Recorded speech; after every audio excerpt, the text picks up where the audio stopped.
And here it goes.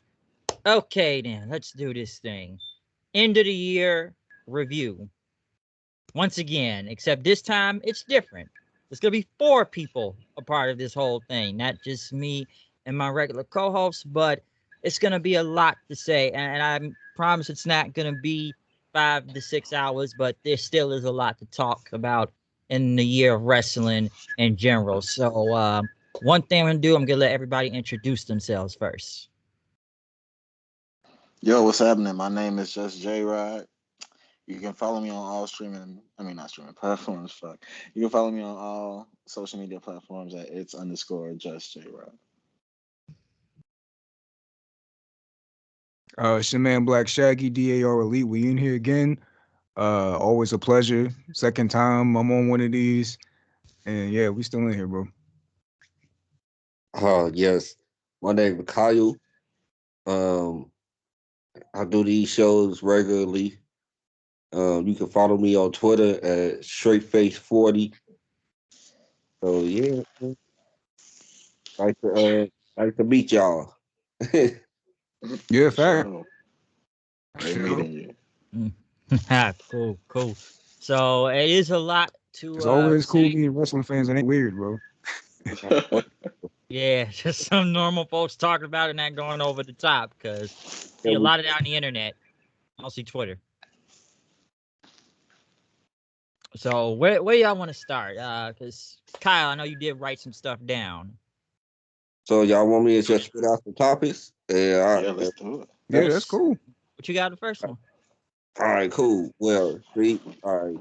I, I started with the Edge Return Tour. You know, it Mm. started. It started. You know, in 2020, but he had an injury, took him out. But he came back in 2021 and won the Royal Rumble. So I just want y'all thoughts on that. Like, what do y'all how y'all feel about the Edge Return Tour? As an Edge fan, nigga, I've always been like pro Edge returning. So to see him actually go on a return, that was actually like worth it. Not to put any disrespect on his first return before the injury, but the first match that he had was kind of against Randy Orton was like super long and drawn out, and it kind of saddened me. I was looking for something more, and the greatest wrestling match ever was a great match, but it wasn't the greatest wrestling match ever. They didn't have to build it that big, and things like that. So like him coming back, winning the Royal Rumble, his feud with Seth Rollins was fire. Like bringing back old school personas and things like that. It was just like a whole nostalgic tour. It was great to see. I'm kind of 50-50 on it because there's stuff like they they when you bring somebody like Edge back, right? You want to see him work with all these people we haven't seen him work with. So we get into Seth Rollins stuff, that's great. We saw the stuff at WrestleMania with Roman and Bryan, that's great. Mm. But then like the first thing he do is feud with Randy Orton and feud with Randy Orton forever, right? Yeah. And like the Yeah. homie said, the first match was so long. it immediately made like the hype for Edge's return like start to dwindle down for me because I was just Yeah. like, all right, like this is what we doing with Edge for real, my man ain't wrestling how long, and this is what we doing with Edge. We just going back to Randy Orton, like really? And for so long because they don't know how to just do a one and done. We got to have like 3-4 matches out of people. And now we're doing this thing with the Miz, and I'm like, okay, like, is this really the best we got for Edge right now? Not a AJ, not a I don't know, not a Big E, not a Kevin Owens. Like we're doing the Miz right now. So I'm kind of 50-50 on it, but it's cool seeing them wrestle again for sure. Um, yes, I do agree. Like Edge right now, I think Edge has been on a roll. Like so other than the whole Randy Orton thing, having the drawn out matches. Because let's be honest here, I like Randy Orton, but Randy Orton can be very boring sometimes if you don't motivate him enough. But the stuff I've seen from Edge this year, winning the Royal Rumble, going against Roman. I almost kind of thought he was going to win the title at WrestleMania for a second there if they didn't put Bryan in the match. because some would say Bryan booked himself to be in the main event. I don't know how true that is, but I mean, you can say that for Edge though too, right? I already didn't have that. Well, he's got to have some type of stroke, but to what I kept hearing, that Bryan had some creative power. That's to what I've heard and whatnot. But it could be Edge too. I'm not really sure, because like him winning the Royal Rumble, I wasn't really mad at it. Like him being a number one was somewhat telling, but no at the same time and stuff. But like I didn't mind him winning, and the Seth feud just with bringing the Brood back, and just the blood, even though it was black blood, but just the whole entrance, it just looked cool with Edge. So I'm like, Edge ever since he's come back. The Seth feud, like I said, the Seth feud was good, other than the weird run up in people's houses thing, which he doesn't lock his doors for some reason, but that's, I guess maybe they do that in Canada. I don't know. But the feud with the Miz, I don't really want to see. It's the fucking Miz, so it's just the Miz, okay? And after I've already seen the promo with them kind of taking shots at the whole Punk MJF promo and stuff, it's almost very similar. But overall, like I've enjoyed Edge's return, and well, now they put him on Raw, so we'll see what goes that. But I would like to see at least some better opponents, just like Seth, because how much is Edge really gonna have to carry the Miz to get to a great match at this day one thing coming up? But yeah, and I would try to tell you that when you were talking about Daniel Bryan, that was actually a major subject that I wanted to highlight on too, but not right now. But it's a major subject, especially the last part of his WWE career. But yeah, back to Edge. Now I look back at it. Now we look back at it. A lot of things changed from January to now, and a lot of things changed to how I looked at things. Like with the Edge situation, with him returning, I was cool. It made me pop last year. 2020. January of 2020, it made me pop. I was like, oh my God, Edge back. That like y'all just said, that first match with Randy Orton at WrestleMania, I felt like, yes, it went way too long. I'm not going to dispute that. But I felt like they were trying to do something new. Remember, that was the beginning of the pandemic era. So they were trying to do something new, and it fell flat. When they came back with the greatest WrestleMania, the greatest wrestling match, I did not agree it was the greatest, but it was a good match. Don't get me wrong, it was a good match. Then that injury took him out for a while. Then he had to come back in 2021. I ain't gonna lie, I made the same. It got the same pop out of me because I was like, all right, Edge back, and he won the Royal Rumble. You know, I wasn't. It wasn't like I was looking forward to a one-on-one match with him and Roman Reigns.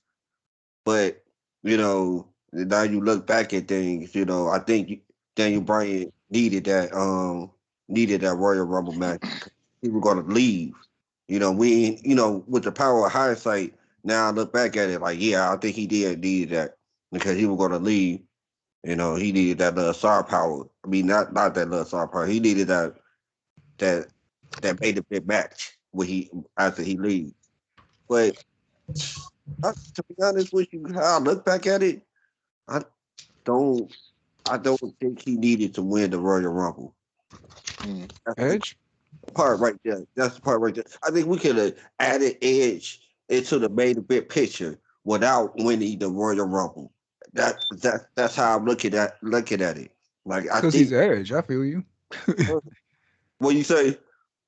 Because he's Edge. He don't need that to get in there, right? We go, and that's what I would think, and that's what I was saying. Now you look back at things, you catch yourself in a moment sometimes. Going back there, I was happy, like, oh man, Edge won the Royal Rumble. Oh my God. Then now that in December of 2021, and I'm looking back at it like we do have a problem with making new stars. If WWE have a problem with making new stars, Royal Rumble is a match that you can make a new star. True. And you didn't use that match to make a new star. You use that match to catapult another star. He was already a star. I ain't even talking about Edge. I'm talking about Roman Reigns because he the one who won the match at WrestleMania.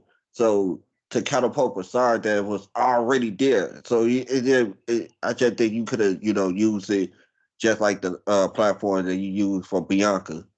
Bianca won the Royal Rumble and now she a star. She's a superstar, So I think that we could have did the same thing for, somebody else.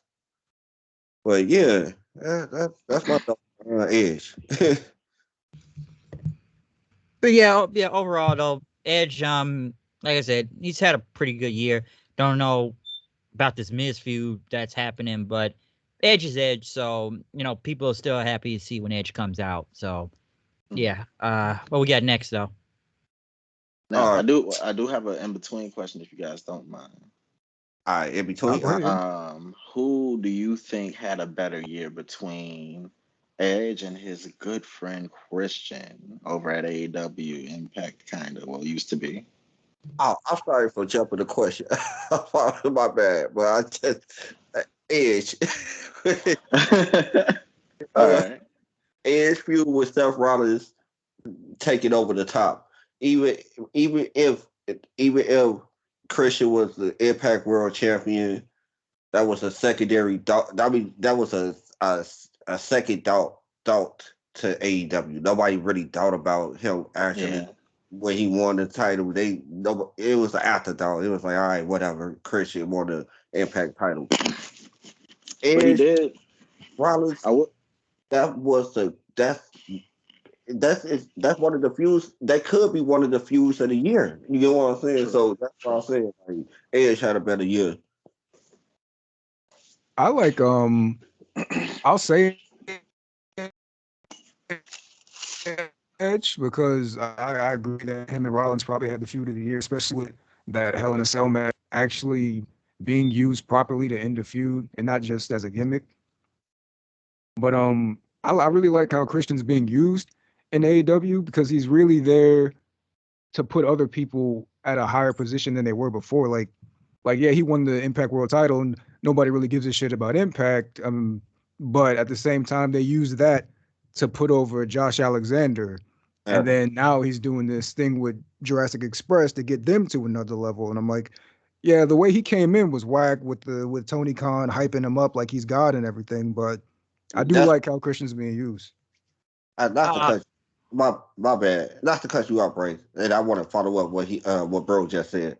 Like, yes, I think the Tony Khan hype up is what really killed AEW push for. I mean, Christian push at AEW. Really, it made him just have to. You just gonna be an upper mid carder. You just not gonna. You ain't gonna even hit the main event ceiling, and it's because of the overhype.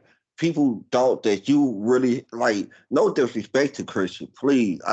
Anybody who listens, I'm not trying to disrespect Christian, but at the same time, he know Edge, and it would have been different if you told me that Edge debuted for AEW. It's a total different, you know what I'm saying? Total different vibe, different.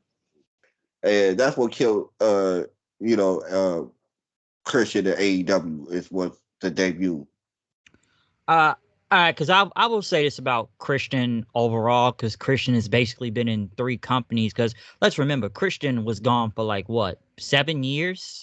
He hasn't wrestled till this year. So the fact that he came back to the Royal Rumble and had that little send off with Edge and whatnot, because nobody didn't really think he was leaving, but I guess he just knew when to leave because he knew he wasn't really going to go nowhere else in the WWE.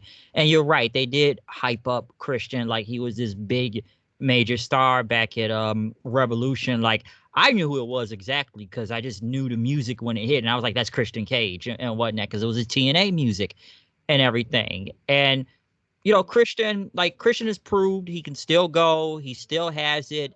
He can still put on great matches and everything. Like you just said before, they just kind of overhyped him a little bit. But the fact that he made a return in general this year is a big thing. And him going to Impact, because I'm gonna have to say a lot about when it comes to this whole Impact AEW partnership. Well, now it's not a partnership right now anymore. I Trash. didn't mind Yeah, him. Yeah, 'cause we a got lot to right say about that. AEW Impact partnership. Hey, bro, I'm telling you, Bryce going to talk a lot about this. I've Yeah, been he got hearing this all flags, year. got the bullshit behind it. Cause I'll say this about Christian winning the Impact World title. Like, don't get me wrong, it was a big pop and everything, and the fans liked it. I didn't mind Christian winning all the way, because yes, he has lineage with TNA and everything. He was the world champion there before, but in a way that kind of felt like saying that you didn't have no one else good enough in Impact to beat Kenny Omega one on one, against him. And it wasn't even on Impact soil; it was on AEW soil. So I didn't mind him being the world champion. And yes, it was to put over Josh Alexander and everything, and stuff. But I just felt that someone from Impact should have got the rub of beating Kenny Omega one on one, and I felt like they had a chance with that, but they didn't. And with Christian, yes, he main evented All Out also this year in Chicago, and I thought it was a really good match between him and Omega. Not bad at all. We knew he wasn't going to win the world title, but the fact that Christian won anyways was good and stuff. Hold that thought.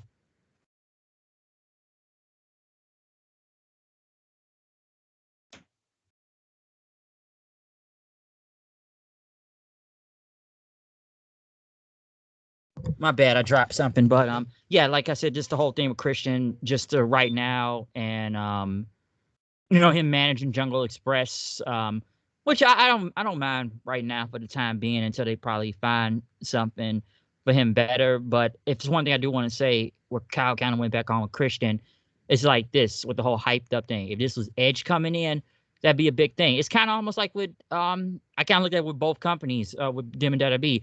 We know he's released now, but when you think about it, Matt Hardy and AEW, that shit's not getting over. Jeff Hardy, when he was still with the WWE, still over as fuck. And I'm not saying Christian is on Matt's level right now. At least Christian, I can say, is still pretty over, but it felt like a difference, because let's remember who was the stars out of both of those teams and whatnot.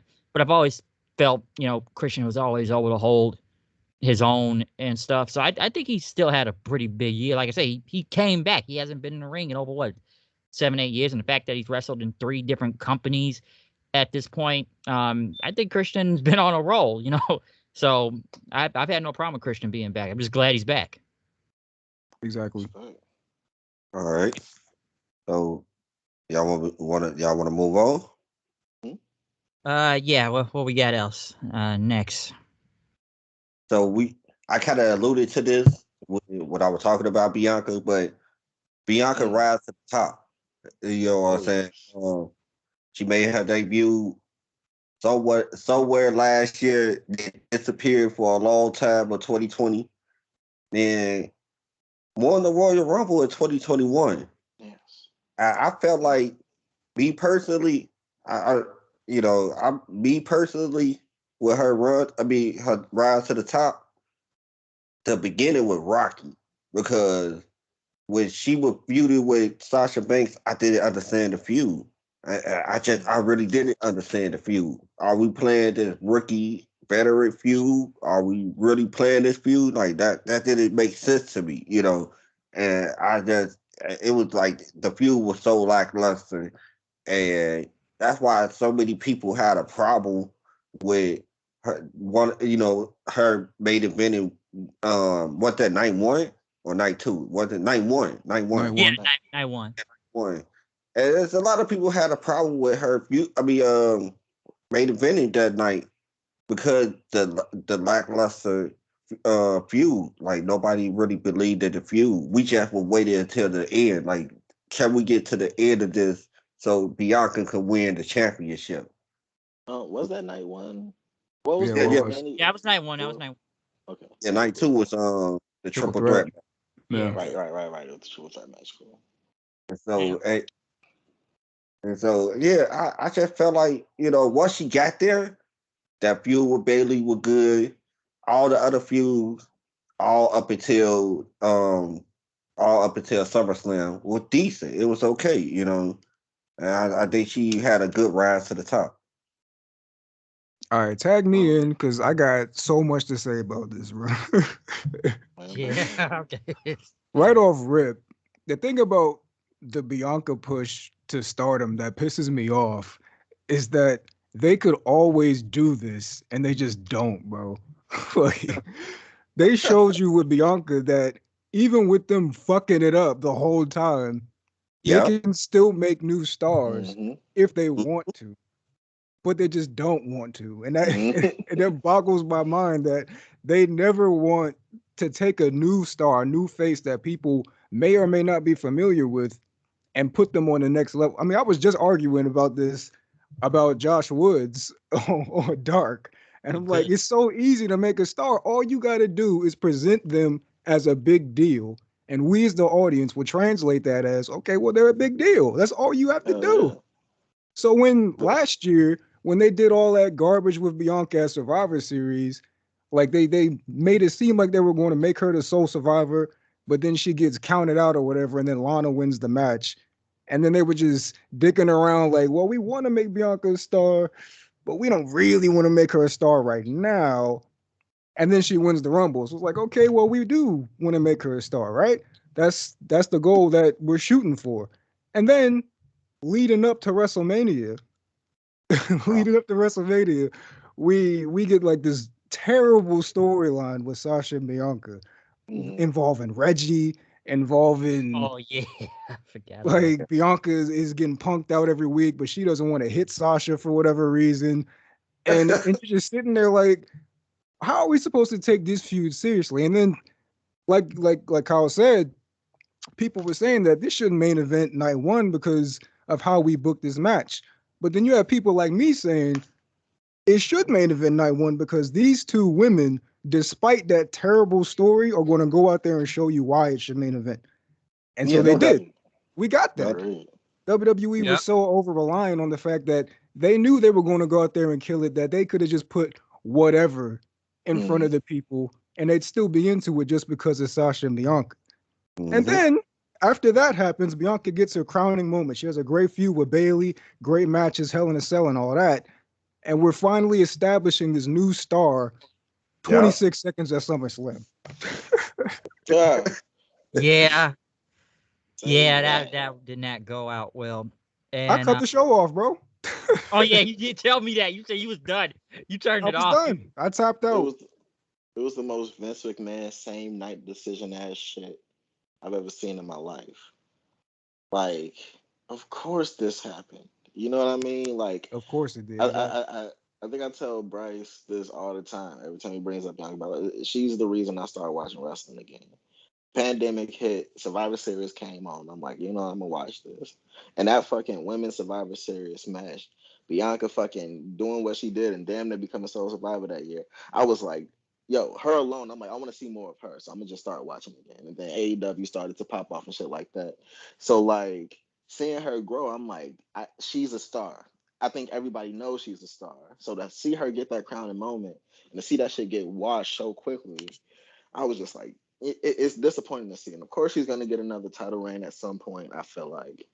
But I think WWE drops the ball a lot. Like you said, they'll build a star just to tear them down for another star when you can really use those two stars to build each other up. Build a good ass feud Exactly. between like Bianca Belair and fucking Becky Lynch. Those are two good athletic, like who could be strong style wrestlers, when they want to, especially Becky Lynch, who could like really put up some good matches. So I don't know. I don't get it. Yeah, it's It's yeah, I it's the know it. Goldberg effect, bro. The Goldberg effect. And When just to in kind of doubt, Goldberg. just to piggyback off you, just to say about Bianca in general, like I say, it's like a up and down thing, just from how she was brought in. And yes, she did win the Royal Rumble, and that feud with Sasha was, yes, it was weird. And they did main event WrestleMania, this it was the main event, it was a good match. I still say it shouldn't have been the main event. I've already said my reason on that before, and whatnot. Because I at first I said, did it need to main event because of this feud? Or are you doing this because you're trying to push something? Yes, it was two black women main event in WrestleMania, but make it feel organic and special. Don't Mhm. do it by force. That was my thing, and I felt like I feel like the WWE title should have been main evented night one. I didn't think it needed to open the show. I felt like I thought that match had a bigger feud, even though it did kind of go on for a while. I just thought it felt bigger than the actual women's title. And the match at WrestleMania both had was a really good match between both Bianca and Sasha. Not taking away from the match anything. That was a really good match. And Bianca did get her crowning moment. And the feud with Bayley was really good. It's unfortunate Bayley's hurt right now, but that was really good. But going all the way in the SummerSlam now, and just watching that, like you said, it's already pissed off a lot of people. And yes, she did feud with Becky still for the next few months, but now we moved past that, and they got her feuding with Dewdrop. I will say Bianca at least is still over as fuck on TV, and people go nuts for her when she comes out, though. But it's like a topsy-turvy thing when you look at Bianca's run right now. But I think she will be the champion at some point and everything. Because some would say that, I don't know if it was the opponents they give her or just I don't know sometime, but I thought she was doing it was good going for the time being. Man, what I really hate about what's going on with Bianca right now is people are already creating this narrative where where they're saying that, well, WWE doesn't want to make new stars anymore. I mean, all they want to push is the four horsewomen and Bianca. Like, Bianca's not a new star that just finally got where she needs to be, despite everything they've been doing, man. It's like people are saying, well, now they're not going to push Liv Morgan because they want to push. It's like, come on, man. Y'all didn't even watch the show. It's so fast. Everything is I call this a microwave era. It's like people want to pop things in and poof, and we got a star, and we don't want to build on things. Like, we are still building on Bianca. If we fumble the ball with Bianca, she could end up being back to Liv Morgan status. You know what I'm saying? So I hope people understand that we still building with Bianca. I don't think, people just talk about, so, oh man, they still want to push Bianca. Well, we still have to. And she goes, you know what I'm saying? If we want her to be Becky, Sasha, Bayley, Charlotte, all of them. Want her to beat them, well, you going to have to still build with Bianca. But I wanted to touch on something. What Bryce was talking about. What he was talking about with the main event, everything. Me and Bryce had a conversation about this a while ago around WrestleMania time. I do agree with Bryce, but at the same time, I don't. See, I'm kind of 50-50 with it, because you say you want the WWE title in that main event slot, but here we go. Do we not remember that? Do we not remember that feud? That was so crazy. We remember we had a cash in. We had a terrible. The Miz was the WWE champion again. Bro, like, we had a cash in. We had 3 title matches in one night. Remember that Raw? Remember that episode of Raw? Like, that feud was convoluted too. So it wasn't like that feud was any better. I say, to be honest with you, that feud was a lot worse than the Bianca feud with Sasha. Yo, I swear I told Bryce the same thing, bro. Yeah, he did say that. I really do think long debate about that. That was the worst. That was out of the 2 feuds, that was the worst one, because that was so convoluted. We had to go through hoops and fire to get to Bobby Lashley winning the title. Retaining the title at WrestleMania, breaking up the Hurt Business, all that, yo. Jesus Christ, that really pissed me off, because I don't mean to cut you off, Kyle, but I will say, it was convoluted, but and the whole Hurt Business thing, one big thing, at least I could say throughout the years, that Bobby Lashley at least became the WWE champion. I thought that was a big fucking moment. Because I was happy to see that. I was really happy to see that. And see, that was all because they didn't want Drew to be pinned. And see, that's crazy. Have y'all seen all year right now? Had anybody seen Drew get pinned clean? No. And so that's the crazy part about it. We could have used that. We could have. Well, nobody else had to do it but Bobby Lashley. He could have beat Drew clean as a whistle. You know what I'm saying? So, but we did it. We had to have Drew get beat up, Miz cash in, then Miz get beat up by Bobby Lashley, and then that's how we got to the champion. Like I just didn't like that. For that to make it WrestleMania, I'm glad they got that out the way with the first match. Real talk, cause I ain't really care. I said I didn't care about it, you know. And that's crazy when you say you don't care about the WWE Championship match, but yeah, I really did it. All right, last thing I'm gonna say on it, because I told you I got a lot to say about the Bianca stuff. But last thing I'm gonna say on it, especially on the main event front, uh, I was really happy for Lashley getting that moment and everything. And I understand where Bryce is coming from, saying you don't want to push things just to push things to have, two black women in the main event of Yeah, WrestleMania. Mm. But sometimes I feel like you need that. Like, put these two black women in the main event, because I feel like, man, black women, especially in wrestling, get so much flack from Mm. everybody, especially on social media.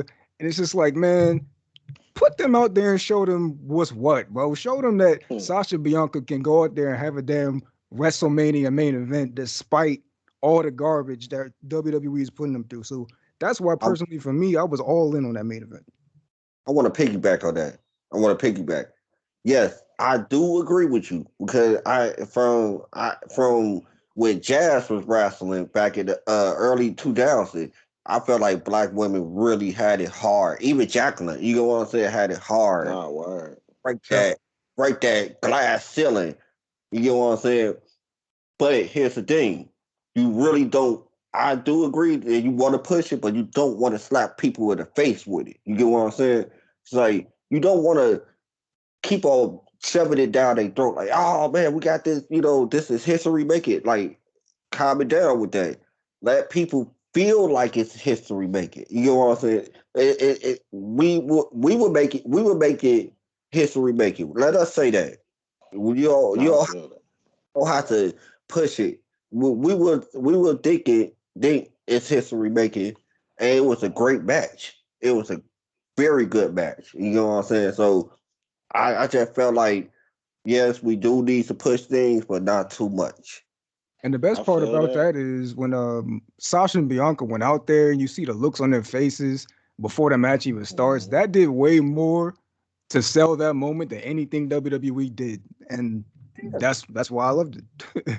Yeah. So my point on it is basically it's like I feel where you coming from with that. Like you don't want to push it, but at the same time, it's like no matter what was going to be pushed or not, they were going to put on a good match. I remember when it was going down, and Oh yeah, my whole thing was like, as long as they put on a good match, I don't care who main events. But I was more so for Lashley getting the main event because he put in so much time to get that main event position. Like Lashley has been doing shit. Like I never forget the moment he crashed through a damn cage to get to Imaga on the other end. And oh, like just realizing like this nigga's a main eventer. Like he needs to do more shit.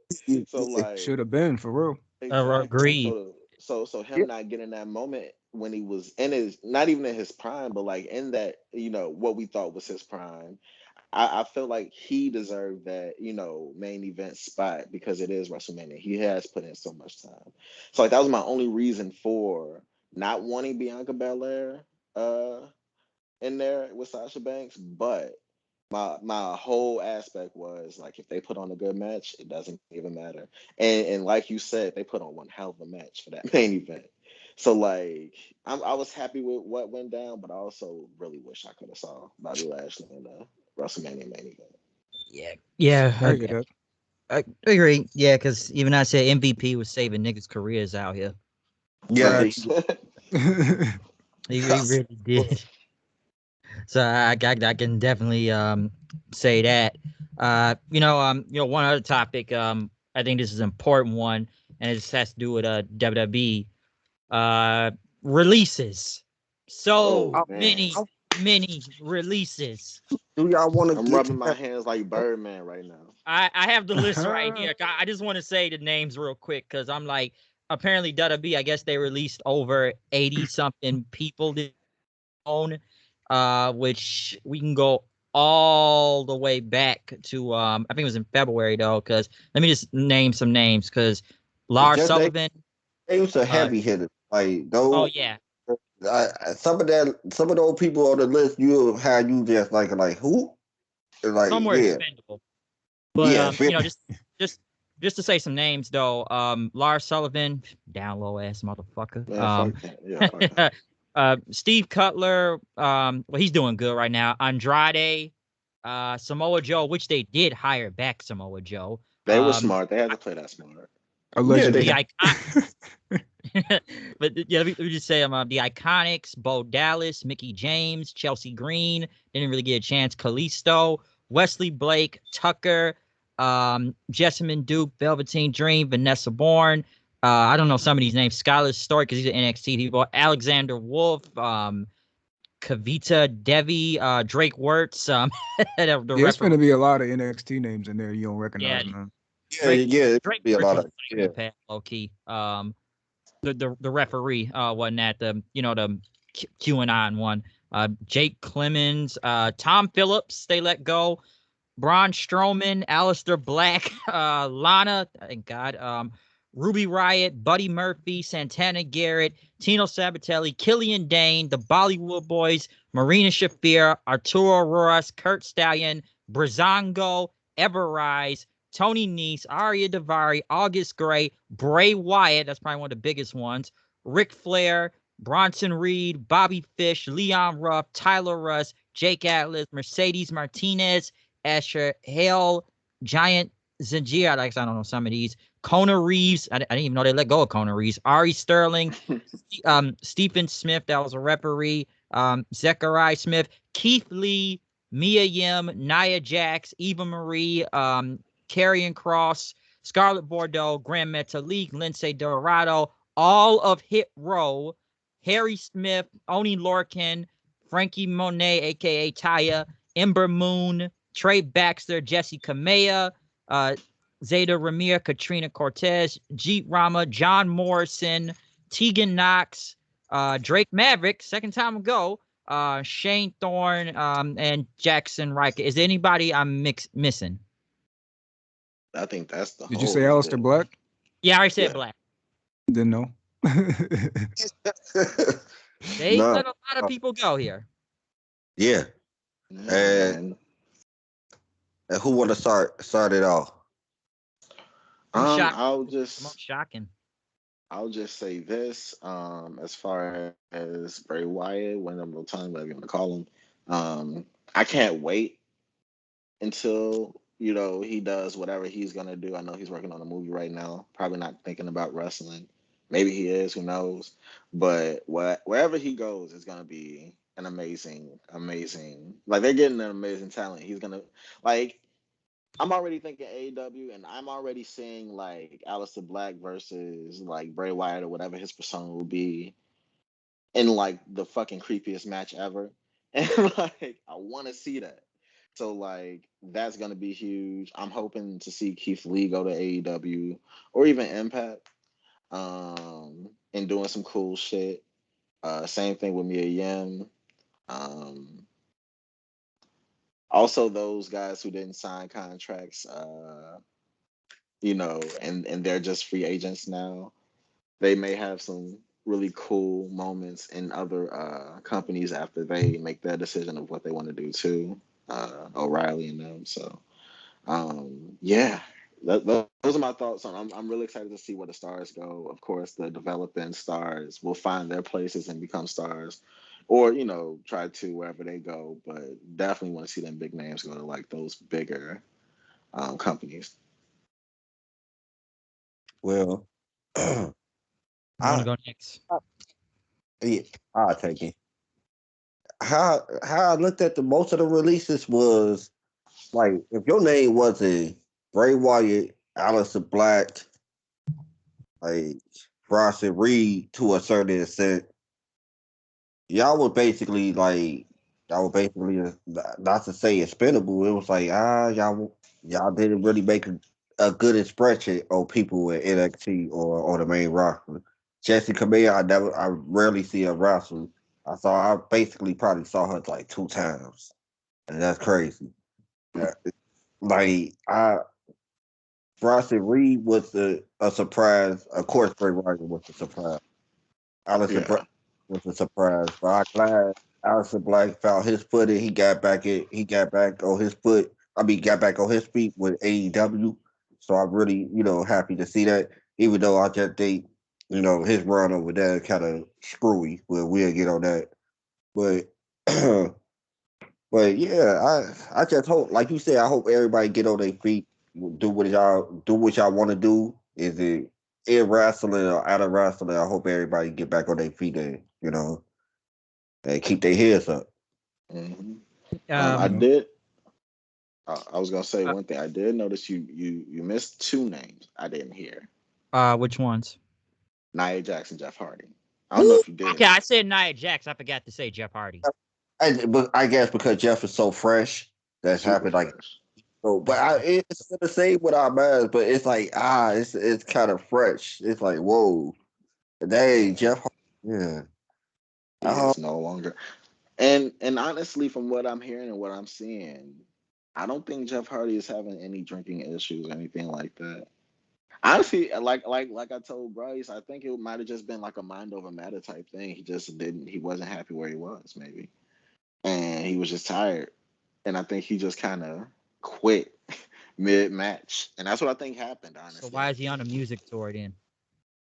that's what makes me think he's not like doing anything wild. Because like I don't think Matt would let him do anything if it was something as deep as like him being back into drink. Like I feel like Matt wouldn't be here supporting him, saying like, "Hey, Jeff's going on a music tour." okay, that brotherly love is strong. I vouch for Miles and knowing that he he's doing what he is supposed to do. But I Uh, still, it's not you get what I'm saying. It's a family business. Like man, it ain't nobody business. What he doing, because I'm his brother. You get what I'm saying? Like I'm gonna still be by his side. He know he ain't doing this, but he still he fell off the wagon or he did it. We don't know that, but how I'm looking at it, the way I was reading the reports and so they offer him rehab. So I don't think like a company would just be offering like, hey, you want to go to rehab, just to do it. He been with the company. He been back with the company for a while now, since 2016. So and to wait till 2021 to say, hey, you want to go to rehab, and something happened, and for him to say no, I could. Everybody like, oh man, they mad at the WWE. And I'm like, well, what you want the WWE to do? Like, they offer him rehab. Like, what do you want them to do? They ain't had no other choice. It was like their hands were tied at that point, especially with Jeff. all right. Yeah, that whole I situation, man, look. Yeah, weird. it's kind of strange, honestly. And I'll say this about the Jeff thing. Before I say something about the other releases. The Jeff Hardy thing is strange because what didn't Matt say that WWE drug tested him, but they didn't wait for the results to come in. And just looking at that video of him just rolling out of the ring and then just going to take pictures with fans. Me and Steven talked about this. It's almost like Victory Road almost again. And we don't know what's really going on with Jeff Hardy, but at the same time, I didn't want to say Jeff Hardy fell off the wagon again. It's just I'm so used to hearing it. Um, Exactly. you just kind of know what's gonna happen and whatnot. So, and I don't think Jeff Hardy would do this on purpose just to go to AEW. Like, come on, how many times you got to save Matt Hardy's career half the time? Okay, and it's just that because this is like Damn. Jeff third. I'm sorry, but it kind of feels like, come on, Matt's not over right now. Let's be honest here. I like Matt Hardy, and Matt I Hardy think does find a way to get over, but right now this shit ain't working. And I've been there live 2 times, so I can vouch for that. Tell us But how you really feel, Bryce. the delete Man, thing is still over though. But this, I'm about to and we're say gonna get we're gonna get to AEW because Matt and his Job Squad and Private Party, which damn. there's a lot to say about them. We're gonna get to that. But one Jeff thing. though. Jeff though, it's like this. It's just this is like the third time Jeff has been released for something similar to this. Like, we know Jeff Hardy is falling off the wagon sometimes, a lot of times, okay? And, I go back to the Austin podcast he just did, and maybe it was recorded a while ago, but when he's talking about saying this is his last chance, I'm like, dude, you get a lot of chances in wrestling, okay? Like, I thought his last chance would have been the Victory Road thing with Sting, but Jeff gets a lot of chances every time he fucks up, and he fucked up in the past few years too. Like, I didn't like the storyline they did with him and Sheamus, going at his real life problems and stuff, but Jeff he just tends to fall off a lot, and he'll get another chance in wrestling. I think it may be hard for him to get some any type of booking. I wouldn't sign him to AEW right now until you're actually sure and whatnot, because Jeff Hardy just can't be trusted and whatnot. And he was getting over right now in WWE. I thought he probably would have been going for the title again. And when I hear people say, "Yo, Jeff needs to become the world champion again," I would like it if he was the world champion again. But here's the thing. Jeff Hardy can't be trusted with the ball then, okay? He can't be trusted with the ball. We knew this in the past, and yes, he was the champion before, but he wasn't really the champion for a long time, okay? Because once again, Jeff just unfortunately his demons kept getting to him and whatnot. Hell, didn't Triple H, they said from an article years ago, didn't even want to put him over back at Armageddon for the title because Jeff just kind of 2008, and Jeff just keeps fucking up. So there's a reason why he didn't really hold the ball that long. Okay. So we've seen him at his worst, but when you see this, it is kind of, it's very disappointing sometimes when you hear, because even when I've read it and y'all send links to me about it, I just kind of sat there. I was like, God damn it, Jeff, not again. Like, really, dude? So, well, listen, addiction is a hard thing. Okay. And listen, everybody, maybe rehab doesn't work for everybody, but something's got to give with Jeff. But like you said before, Kyle said, we don't really know the whole reason. After this, we found out he was on some shit, then probably go at him about that. But just to say, you were gonna say something? I was gonna say about the releases real quick. Nah, I was for the actually cheat what bro was saying. Oh, sorry. I'm sorry, bro.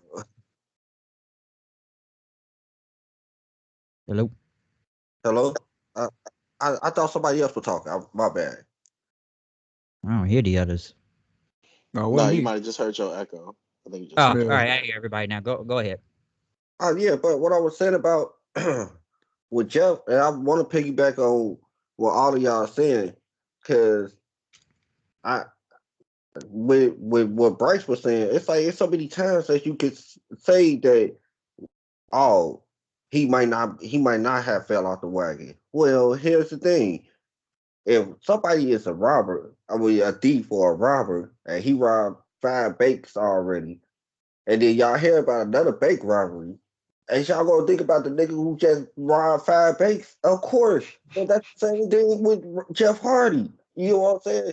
Yeah, we gonna say, oh, he might not have fell off the wagon, but where the stat says that he fell out the wagon plenty of times and he got released because of this. So if this release says that, who am I to not believe?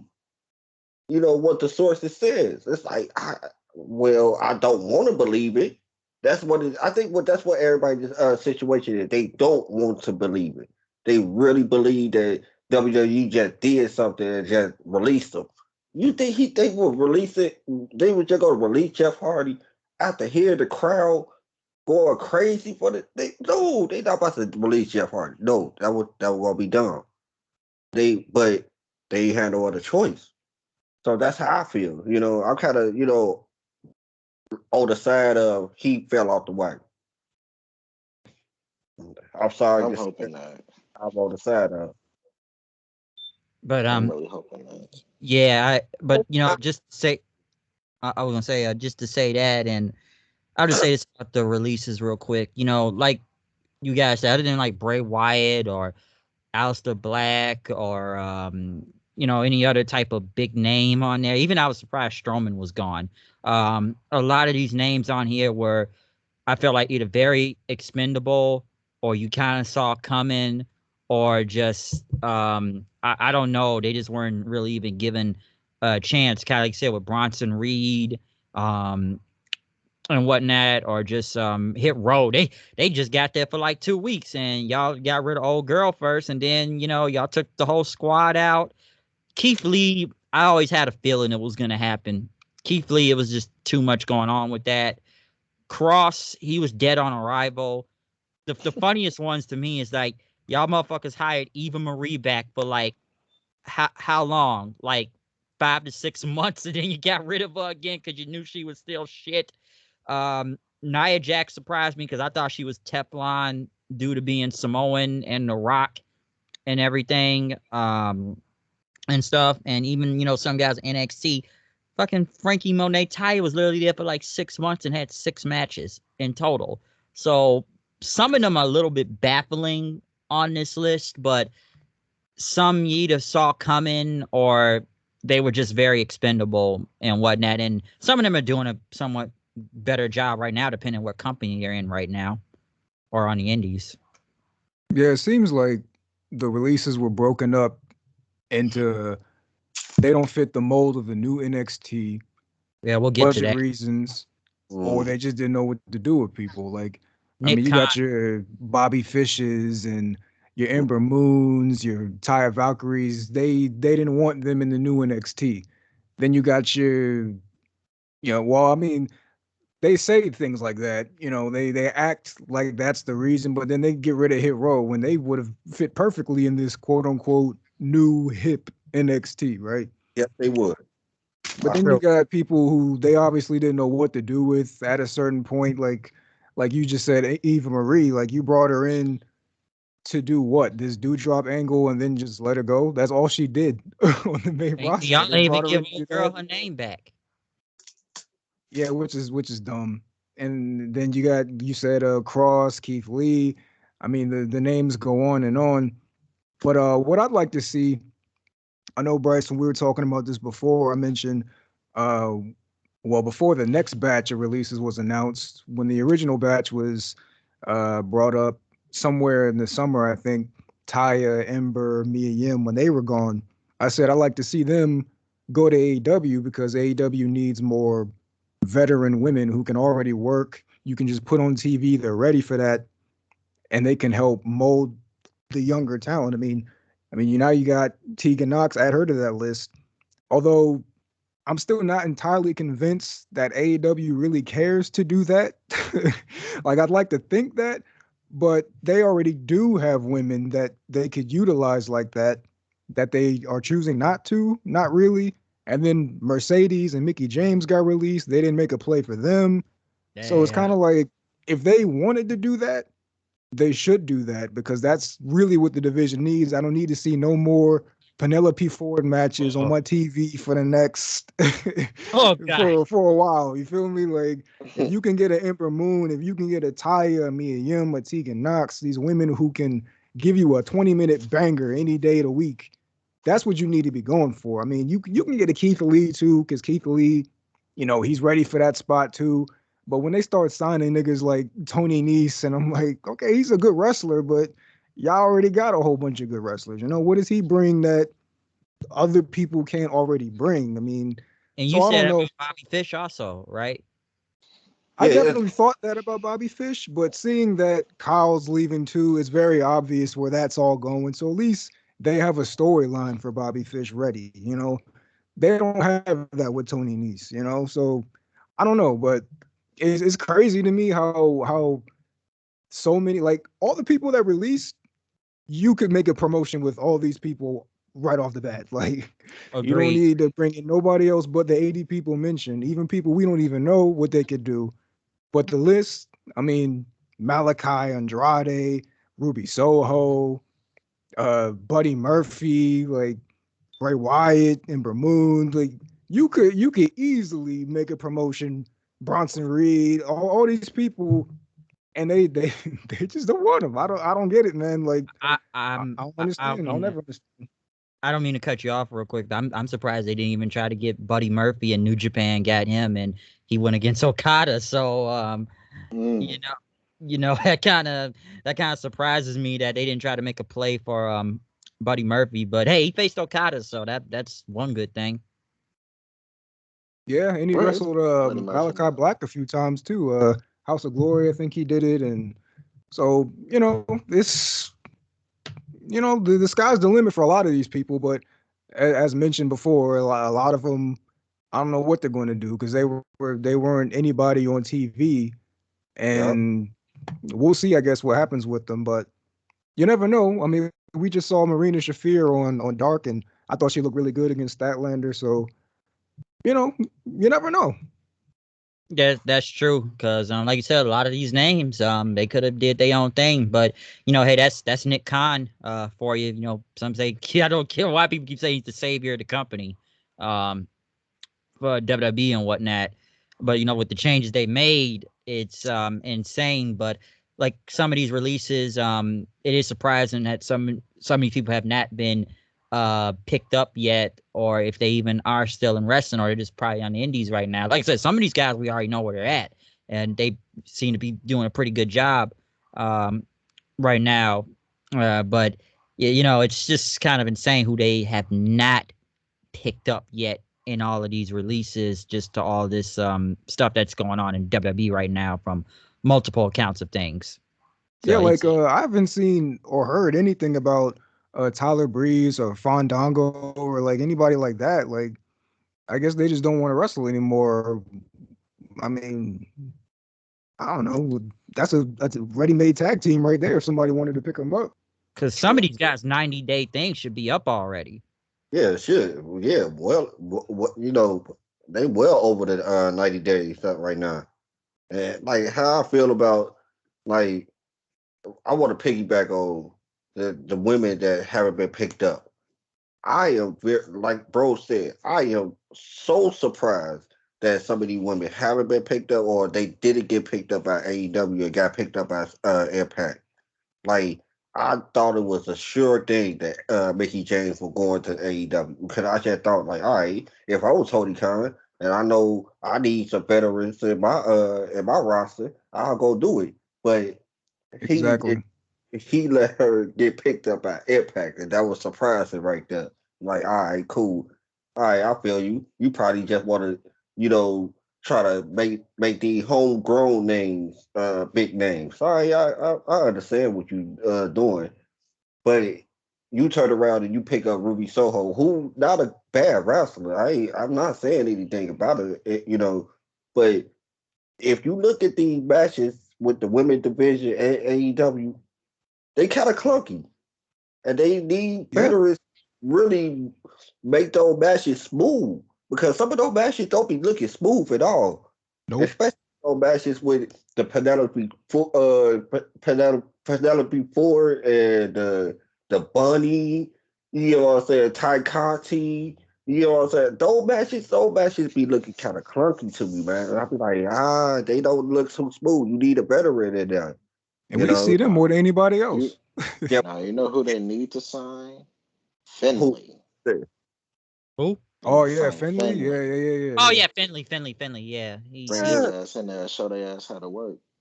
There we go. There we go. But here's the thing. This just me just looking outside looking in. But I just think Tony really want to do things his way, and he don't want to have too much WWE influence inside AEW. So that's the reason why I don't think he really picking up a lot of guys, even producers, like y'all just said, Finley. You get what I'm saying? So Mm. yeah, well, they did take Big Show and Mark Henry. yeah, they took Big Show and Mark Henry, but they did where Big Show. I highly doubt that he in the training the young stars. I highly doubt that. And Mark Henry, he's the backstage guy for the main event for Rampage. Like, I don't think they really influenced the backstage area. Um, I'm iffy on that one. I Yeah, don't Hello. know. Yeah, I I'm don't know. kind of I'm iffy on that one and whatnot. But I'll say this one other thing about the releases. Saying with AEW, talk about homegrown talent. But didn't AEW let go of Big Swole or something? Well, that, she just chose not to renew her contract. That was pretty much her decision. yeah, that was her decision. Yeah, She that was said, her decision. yeah, she like And she you know did. why? Because she wasn't being used. So that's what I'm saying about these women, bro. I don't get it. I I don't think know. Swole was exposed, to be honest. I just don't think Swole was really that good. I think Okay, she was. but if Swole isn't that good, is she any worse than, like Kyle said, the women that are being put on TV right now? Like, Right, she can't be any worse than Penelope Ford. She can't Okay, be. yeah, no, I'm not saying she's that bad. Okay, she's not that bad now. Some stuff I'll say is bad, but like Ford, that's a different level of bad and whatnot. You know what I'm Because saying? Like, she could be that bad to the point that she got exposed that she could be on TV, but the bunny is on TV almost every week on we both shows. You know. that's what and I'm saying, honestly, man. it kind of amazes me that you look a year ago at All Out, that tooth and nail match with her and Britt Baker, and now you kind of look a year later. Look where it's at now. And I'm not even going to say that match was good. I'm just saying, like, if we're going to rightfully criticize women not being good, then, we need to just put that around. Because, I mean, if Tony Khan is not putting Big Swole on TV because he doesn't think she's that good, then Right. the women that he is putting on TV need proper evaluation. That's all I'm saying.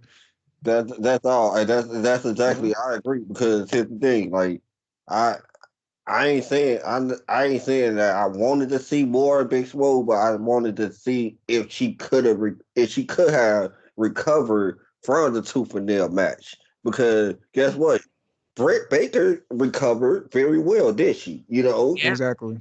most over woman that's in the company right now. So if she could have recovered, and she not that good in the ring still, you know, so Yeah. that's just put it plain and simple. She over, but she just not that good in the ring.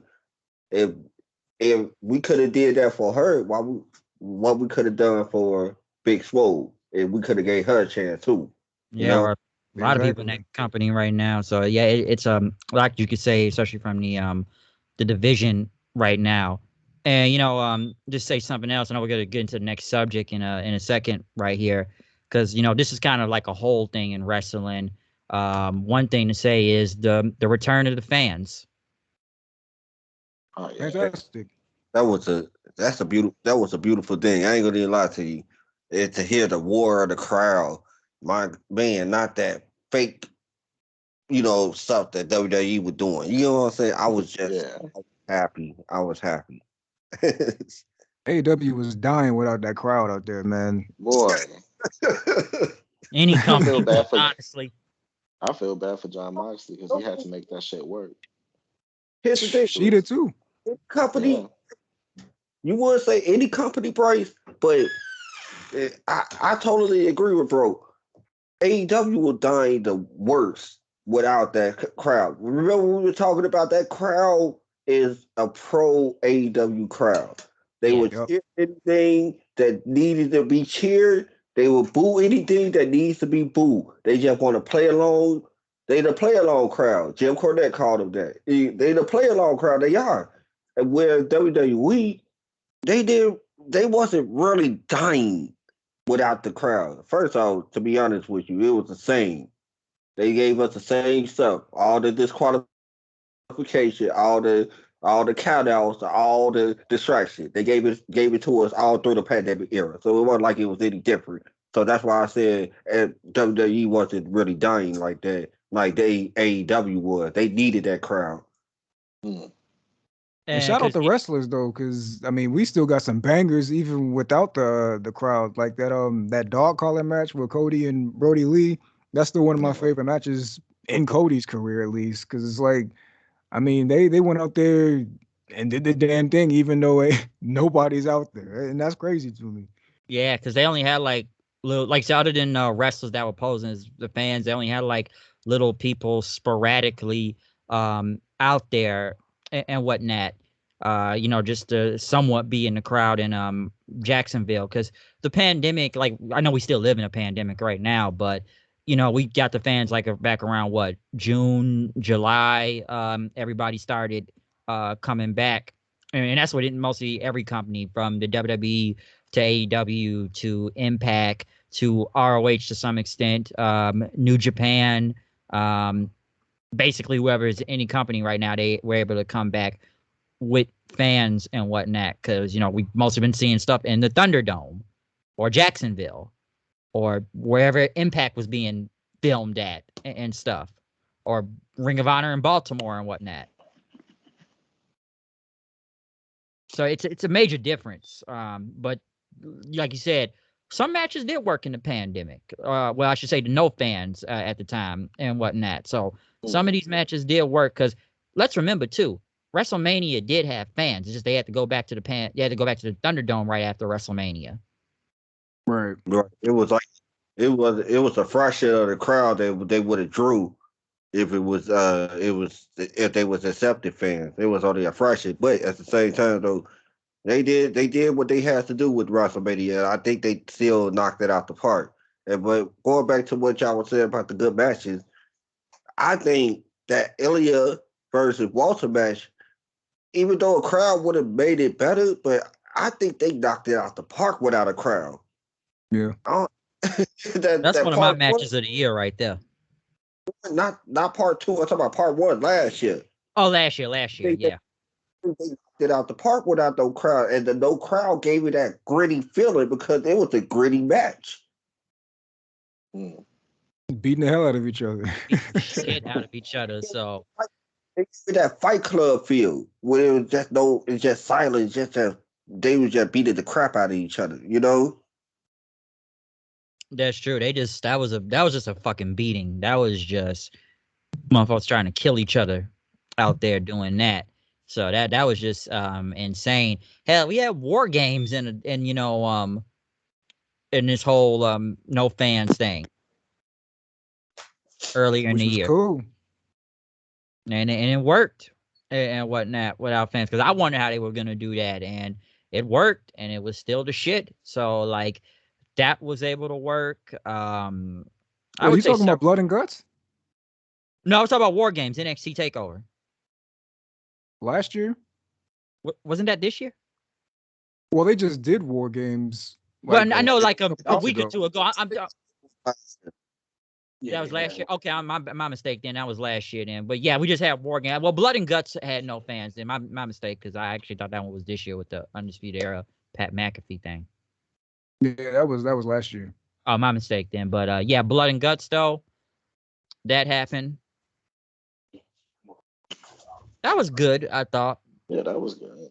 I enjoyed I enjoyed Blood and Guts, so that wasn't bad. But like I said, like just overall with the fans, you need the crowd, especially for like a lot of these big moments or any type of return or championship win or just debut or anything.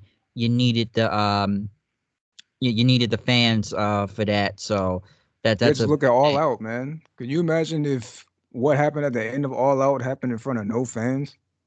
Go to the United Center. Hey, me and Jrod can I literally go on about that, because Kyle, I'm sure you want to take us to the next subject and all this. I guess we should just kind of go into returns now in wrestling.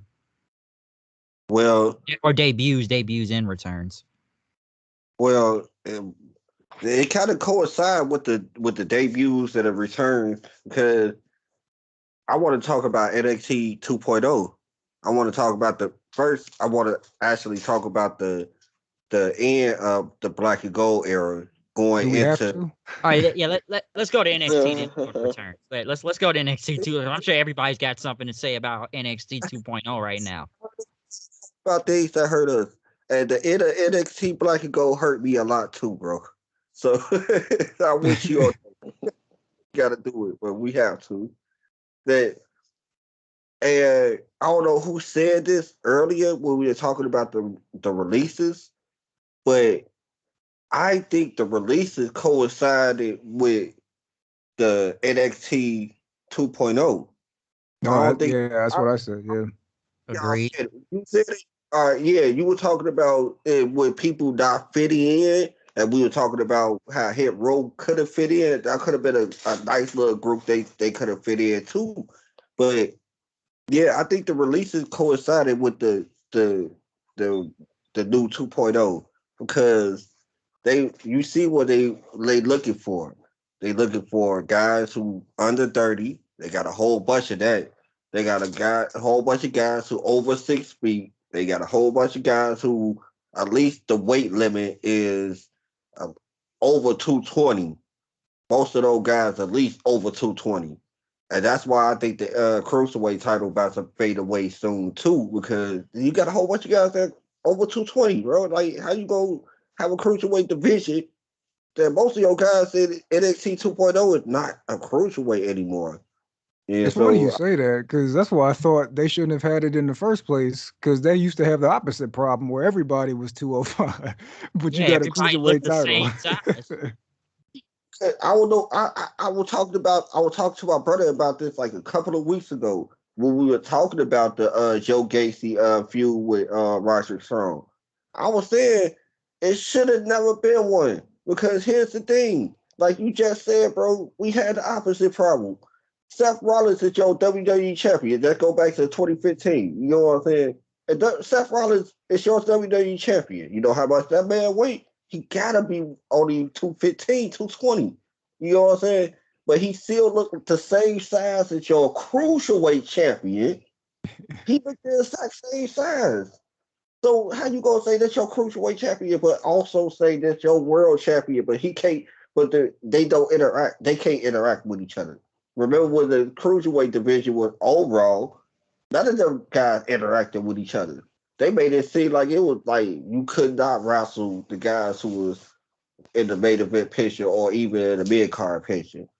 And I just didn't think they needed that cruiserweight title. I just don't think they need it now, to be honest with you. They don't need it now. I think everybody, if you a mid carder, everybody should go after the North American title if you a mid carder. That's how I feel. That's how it's supposed to be, honestly. Agreed.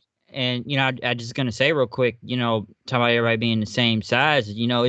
It's kind of true because other than what Balor, who was killing the game in NXT, how much did he really weigh? Like what, 205, 206 maybe, and whatnot. I think, and like you said, just a lot of those guys were nearly the same size, and these are people that were in NXT time from Cole, just to the whole Undisputed Era, to Gargano, to Champ, I would say to an extent. A lot of those guys. Yeah, I agree with that. What's a lot of those guys who that's the reason why everybody would fear everybody fears that if Johnny went to the main roster, how would he be pushed? If Ciampa went to the main roster, how would he be pushed? Adam Cole. So that was why some of those guys said I don't want to go to the main roster because they already knew my size gonna go. It's gonna play against me. Yeah, You Road know, Dogg just straight up said it about Adam Cole. He said, yeah, if he was carrying Cross's size, he'd be WWE champion. So He's right. Yeah. Some say that killed Cross from that point on, that promo. Some people played Cole for Cross's career kind of getting fucked up after that because they said, hey, let's see what he can do without the girl then, and the smoke show and the whole entrance in the 9 yards. I mean, everybody should have saw that already. If you needed that promo to open your eyes, you wasn't watching it in the first place. You know what I'm big saying? facts. True. Talk So about it. you need And that promo to show you that it was a whole smoke and mirrors. You didn't need that promo. You did it. You should have saw it for yourself because why when most people tune out of Cross's matches, it's when we about to say DD Dean. Everybody just goes somewhere else or they in some in La La Land. They not really paying attention to that match. You know why? Because it was the entrance anyway. Yeah, he had that, one banger in NXT, and that's against Finn Balor, and that's because Finn was kicking his ass most of the match. yeah, Finn was kicking True. everyone's ass. So yeah, that's true. That is definitely true about Balor. And one other thing, Kyle, you kind of missed one thing about all the stuff in new NXT. And it's two things, and this has to do with the whole guys going to the main roster and not working because we've only seen a few guys that have worked on the main roster, like well, Matt Riddle, I can say, who's probably one of the most over things right now. Bruh, okay, bruh, dude, like Randy, you know that whole thing and stuff. But one thing you forgot was they don't want guys from the indies anymore. They Yeah, want their own I, talent. I see. Yeah, I did forget that. I don't know how I forgot that, but yeah. And see, I don't understand what he going with. How you gonna tell me? How you gonna tell us the fans that we're not gonna show you guys who are already ready to be on TV? We're gonna give you a whole bunch of guys who not ready to be on TV, and I want y'all to be patient with us until they become stars, or if they become stars. Like, we don't have that patience. This is And they TV. can't even commit to that. What you about to say, bro? I said they can't even commit to that because I mean they're pushing this next in line agenda, but they still got Roddy, Kushida, Priscilla Kelly, Joe Gacy talking about some we don't want indie people anymore. I mean, how many indie people you still got in NXT? Champa, like what are we even doing here? If that's your True. goal, then either commit or go back to what was actually working. True, because I feel like But now me they're trying to incorporate still some of the black and gold parts in NXT right now. Some of it, because like you said, some of those guys are still there. You still got like what Eli Drake, LA Knight, still there. But I feel like they were trying to weed them out at this point with all these new guys and stuff. just about to get at that. Me and Brace were talked about this one day, and I said I don't think we're gonna see the fully grown version of NXT 2.0 until at least March of next year, or at least March or April of next year, because that's Probably. when they're gonna weed out all the guys who they don't really want. They go and some of those guys by at least March of next year should be at least up to speed, for a decent match or a decent promo, And so that's why I'm saying, like, me and him will talk about it. I'm like, I don't. Ciampa is still NXT champion for a little while longer, because Brian Breaker is going to be their next new NXT champion. There's no ifs ands or buts about it. They've been slapping us in the face with it. Yes, We can't Steiner. submit. You know what I'm saying? Every time he get his mic in his face, mic in his hand, all he talk about is the NXT championship. So I already know who gonna be the next in line. I'm But hearing niggas saying he gonna win the Rumble. Whoa, he gonna win the Rumble. That's what I'm wow, hearing. oh, I don't know see, about that shit. Now I know he's Scott Steiner 2.0, but come on I, now. he's so heated. If he And won look, the let me Rumble this early, hold on. Let me add this real quick too. hey, This guy's only been wrestling for like what, a year? He ain't even been wrestling that long. He just started wrestling this year. He's good. Don't get me wrong. I'm not burying him, but like, dude, they had like this is the next coming of I don't know the next big thing or something. Like he's in a good spot. Not saying he's not. But let's not go that far, because now some people say like he will main event WrestleMania in the next 2 years. That's what I'm saying. People are no. saying that, bro. I mean, oh, what? Hey, look, hey, you can add me to that list. If you talking about the next 2 years, you say next 2 years, right? That's what people are saying, right? Yep. To that list, all right. Hey, y'all might say, "Oh man, you talking crazy over there, Kyle. How you gonna say next 2 years? The way the boy is being pushed, if if he continue on this rise to the top, if he get all right, if he get to the main roster by next year, at least the summer next year, he going to the WrestleMania by 2023. Yep, it's all just how you present people. That It's is all true. that they presented him. Come on, look at that War Game match. Look at that War Game match. If you did not tell, if you come up to me and tell me and like, man, they pushing that guy right there, I'll be like, yes, I believe you. Yeah, they are pushing him. He wrecked everybody. I mean, he wrecked everybody in that match, and he did so much, and he got the pin. Yeah, of course.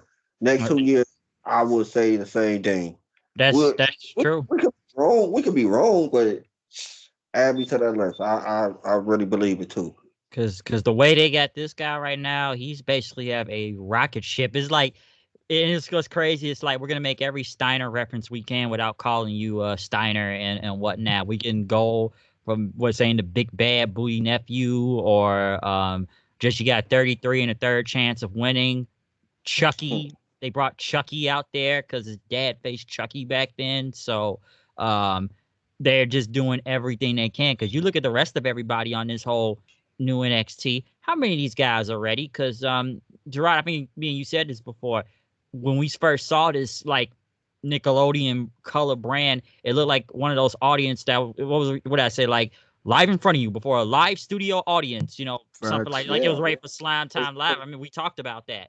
It still Yeah. it still do. I agree with y'all. it definitely looked like it's a game show out there. It's definitely appeasing to a certain audience, the childlike audience. And I guess it works. If I was a kid, I guess I'd be into it, but I'm not Hey, fucking with NXT. They made your girl Same. Mandy the top thing. You always talked about dark hair Mandy Rose. but No, she always gonna be. here's the That's thing though. Mandy right there. If we gonna say it's appealing to kids, the subject matter of what most of they feud or how they present how the wrestlers are being presented, I don't think they want to present that to kids. Be like you got toxic attraction out there. Make They them look basically hot as second sex. You know what I'm saying? Oh man, I thought that in the attitude era. You know what I'm saying? So I Well, my thing is, if they not trying to appease the kids, they need to get that kitty ass extra colorful shit away because it's not working. That shit looks very childish. Man, yeah, it that's does. factual.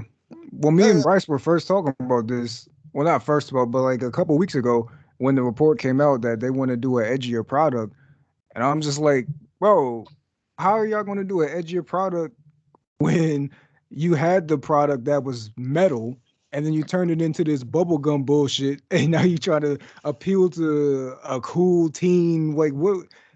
It's not consistent at all, bro. Y'all gotta pick one. And it's just like we were saying about the indies and the new kid. Like you gotta pick one and stick to a vision, bro. You can't have all this bubblegum stuff with adult content appealing to 60-year-old demographics. Like y'all gotta pick one. I wish I Yeah, could I give think you that. that one because you had it. Like bro said, you had it. You had it already. The black and gold brand was edgy. It was gritty. All you had to do was just put some more. If you wanted to inject it with more adult content, you could have. It was already there for you. It's like then you confused to the audience now at this point. I'm just watching you just to see if if any of these guys could progress. That's all I watch for. Yeah, because a lot of these guys, some are somewhat doing okay, but a lot of these guys are just not over, or they just have some very odd, weird gimmick. Like I could go from the poker player Duke Hudson, or Mr. Tony D'Angelo, Chicago's greatest export did. I'm saying I'm from Chicago, but I sound like a New Yorker for some reason. Yeah, that doesn't make sense.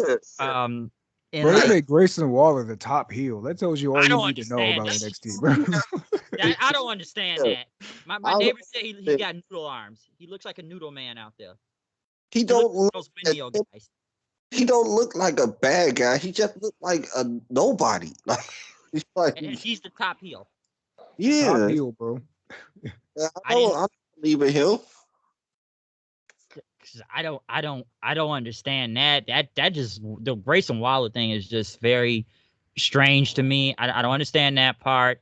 I guess they're trying to make Cora Jade, girl that can't skate, like the future of the women's division. I don't even think that all the way right now, because hell, even some of the women on there, like who else you got other than Toxic Attraction, who just kick everybody's ass, it looks like every week, because they're hot. But Yeah, but look at those matches though, bro. Those matches don't be clean wins. So most of half of the not even half, majority of those matches they win it by screwy finishes. So I don't think they just whooping ass out there. I just think they winning matches, but it's really screwy finishes that they win it by. because they've made Mandy like she's the fucking shit now, and I sat there like, when was Mandy Rose ever really the shit like that? Because now she made her like this top level, just can beat anybody now and look like. And I just kind of look where she was on a few months ago on Raw. What, tagging with Dana Brooke doing job matches? But she never win clean. None of her matches are clean. Yeah, it's dirty and whatnot, but Even when she won the title, that wasn't by her hands that she won the title or the match. that That was was Dakota by, Kai. there we go. That was by the hands of Dakota Kai. But most of all those matches basically are by screwy finishes, and they're not by Mandy Rose hands at all. I don't think they making her an unstoppable person. They just building her as this heel that gonna win by any means necessary. True, because right now they just got her in a really great position, and we talked about before, sex sells. It does Yeah, sell. Yeah. That yeah. that's true. So like like I said, I just look at this new NXT. I'm almost surprised it's still on USA right now when I think about it. Because it's developmental. It's all developmental at this point. I don't think it's like OVW back then, but Nah, it's truly developmental because this you got a whole bunch of guys who don't really belong there. Not now. They don't belong on national TV. yeah, because I just look at like some of these guys, they are just not working. Like some, I'll say, are working. The Diamond Mine thing, it was better than the first incarnation of it, and whatnot. Kushida, I feel bad for him, especially what they got him in right now. The Grizzle Young Goddamn veterans, crime. I know this Jiro jacket time thing makes no sense. The Grizzle Young veterans are just like scammers at this point, or robbing motherfuckers for some reason. I don't get that. Just a lot Another of these crime. teams, and that's another crime. I'm trying to see who else that's not in a good position right now, because everyone else, like these new people, like I said, Gacy's in a good place. Him and Schnitzky 2.0. Brooks and Jensen look like a discount Freebirds tag team. What'd you say? I said it wasn't my fault. Oh, yeah, Uh, it wasn't my fault. But yeah, you got them. You got I'm trying to see who else is one of these new guys they got trying to push like they're the thing right now. I'm trying to remember. Solo Sokoa, Uso third brother. He's good. I don't mind him. He's good. Boa, Boa. I'm surprised he's still there. This great Muda, whatever thing they're doing with him, I just don't think Boa was ever that good, and this TN Sha shit it's just kill it. I just wish they kill it at this point. It's dead in the water. Shit, who else is like some weird new gimmick they got down there? 'Cause it looks like they debut a person every week on this show. Lash Legend. Wendy Williams 2.0. Yeah, that shit's ass. That Oh, sucks. oh, please. I hate those segments. I really do. That is horrible. I said this is just basically Wendy Williams 2.0 out here. It's not good, okay? It's just Everybody see her in the ring? no, we Everybody haven't. see her in the ring? We ain't seen her yet in the ring. We just seen her do talk show segments in the back. That's all we really kind of seen. Talk about was she ever in any other company other than in the WWE? No. She was a basketball player. She was a basketball player. Yeah, WNBA. Oh, okay. Yeah.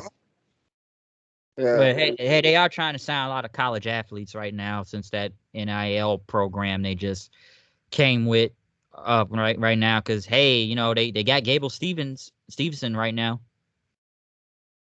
We've yet to see anything from him, but they got him though. I don't know where that's gonna go into. He wanted to. He don't even have to go to NXT. That's the crazy part about it. He's the next Kurt Angle. Look, y'all, y'all need to stop. Whoever said that, like, no, please stop. Like, That's not even fair to put on him. Like, not fair. That's not fair, bro. Like, Kurt Angle is a legit. Like, come on now. We who's can't the put next that. Kurt Angle? They talking Gable about Stevenson. see, Oh no. No. because he Olympic gold medalist. That's about it. That's the only thing That has nothing to do with anything. Right, I know. That's the only reason they saying it. Just because he won a gold medal, bro. That's the only reason why they said it. If anything, they should have put that on Chad Gable, but they didn't want Right. him to be that, so never mind, I guess. Right, and he legit. Chad legit, man. They come on, man. They messing the boat with Chad for real. I just think it's like we just said, like we always been talking about the whole time. It's a size thing, and Yeah, him being 5'8" is going to go against him. they called his ass Shorty G for a strong 2 years, nigga. Have him out there with a basketball uniform, bro. Oh, Oh, Shorty G, yeah. It's a basketball uniform. Shorty G Horrible. sound like a rapper name they, anyway. They stole my idea. That was my idea. they try to present him as this guy who turned it oldest into a beast. It's like, hold on, time out. So wait a second, y'all trying to tell me the guy that y'all been saying calling Shorty G for the longest is the guy who turned oldest into a beast? Yeah, all right, whatever y'all say. Yeah, I mean, they, you gotta they, start somewhere, I yeah, guess. they thought he was the next Kurt, so that's another thing. But yeah, other than NXT 2.0, well, what's the next thing, Kyle? What else you write down? The end of the WWE Network in the USA. Peacock. The beginning of Peacock, the end of the WWE Network. How do y'all adjust to being on Peacock, and how y'all have to go through content and have to find content on the WWE? I mean, on the Peacock service. I'm not even gonna hold you. I watch my shit on a jailbroken Fire Stick, so my transition was flawless. It was It's absolutely. kind of I don't really know. It's kind of weird, especially in the beginning, because it's been a lot of problems ever since they transitioned, and I know a lot of people were pissed off. Yes, they did put most of the content on there, but they took away content. You know, like either edited it out or just didn't put it on there. And a lot of people were pretty pissed off about it. Like, oh, well, I can't find this episode of Raw. I can't find this from the Attitude Era. I can't find this from like 2005 or 7, or it's Chris Benoit in there or something.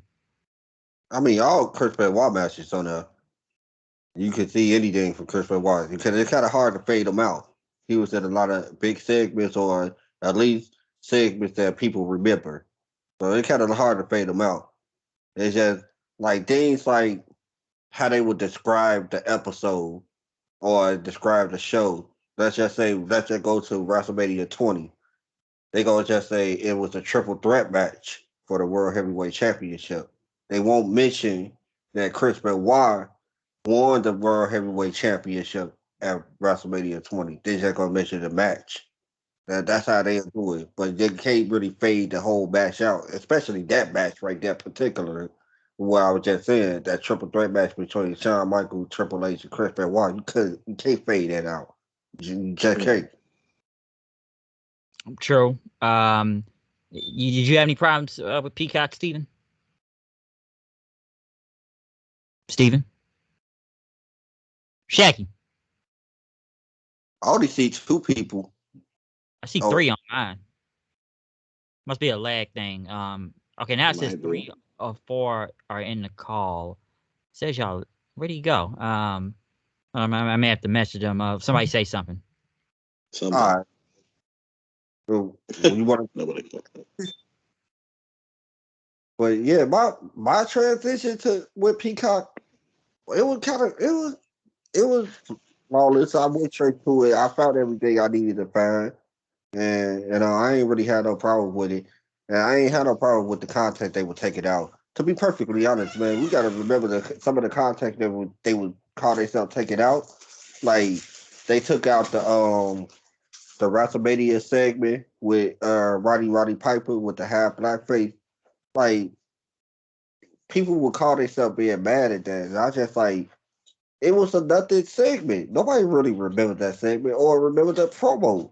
So if they're cutting it out, it didn't really matter. Like I just didn't see it. I just didn't see how any outrage from both sides. Like It should be no outrage for you being mad um about that segment being taken out. Like that segment should be taken out. Like it don't matter really.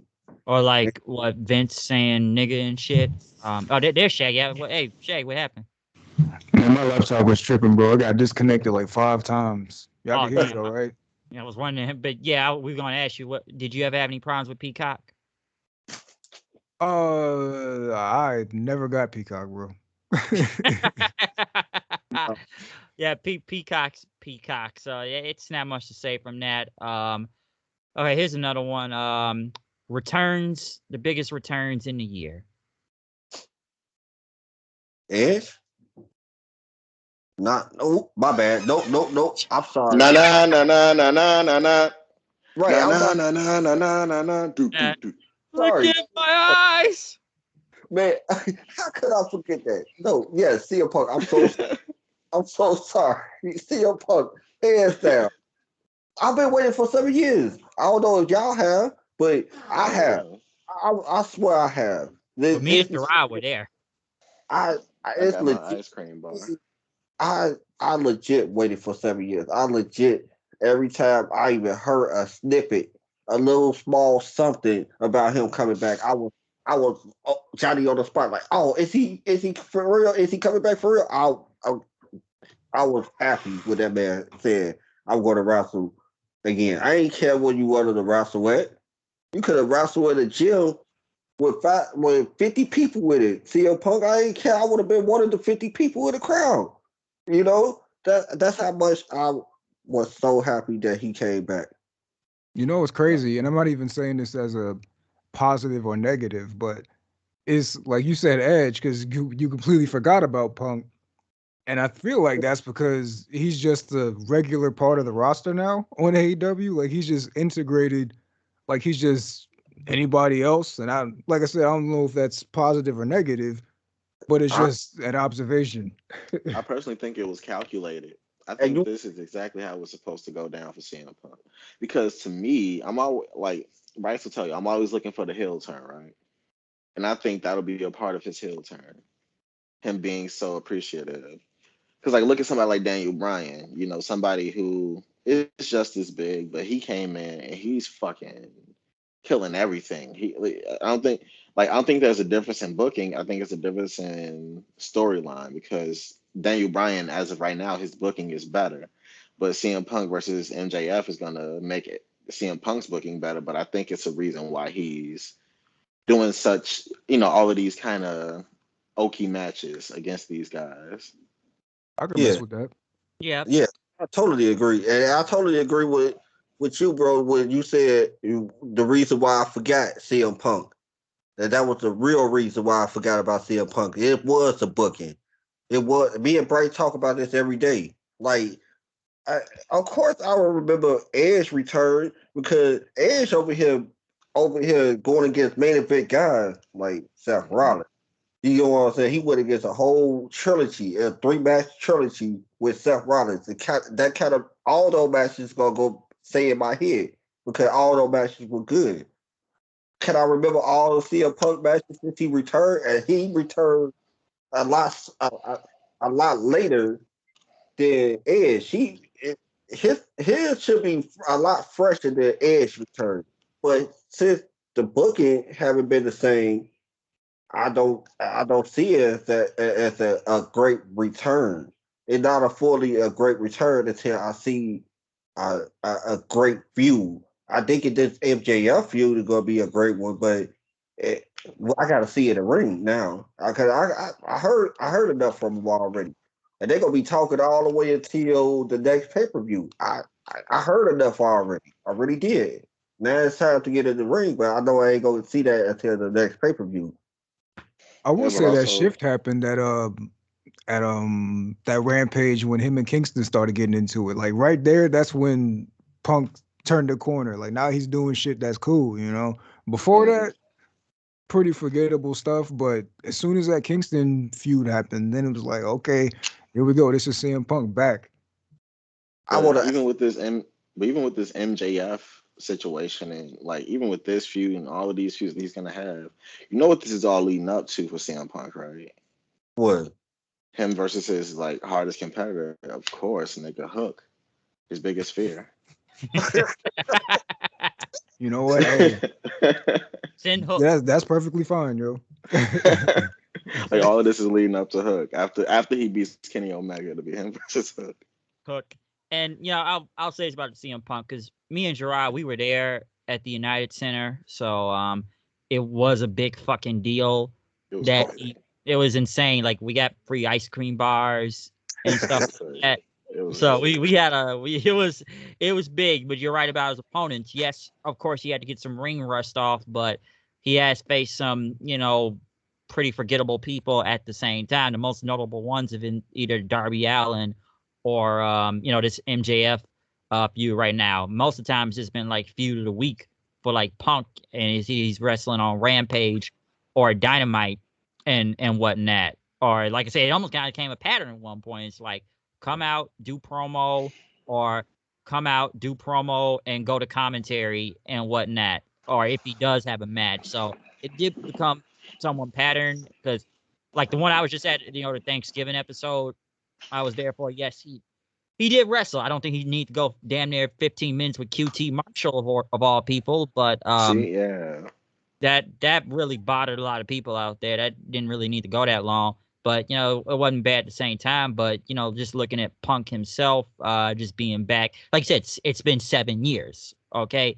It's been 7 years, and it meant a lot to people. The fact that you sold out the United Center, mostly off of speculation. Don't get me wrong. It was already kind of a dead giveaway. Punk was coming back anyways. They already bought the rights to Cult of Personality kind of before that, the music. So the clues were already there in the hints. It's just, people were just waiting on it to happen. Now, if he didn't show up, I'm sure a lot of people would have been pissed off and would have rioted and whatnot. But like I said before, this was off of speculation of him coming back in general. Okay, this was just off of speculation. So it's one of those returns that I would say have been one of the biggest ones or the biggest one of the year and whatnot. But I think, like I said, the ring rust is off.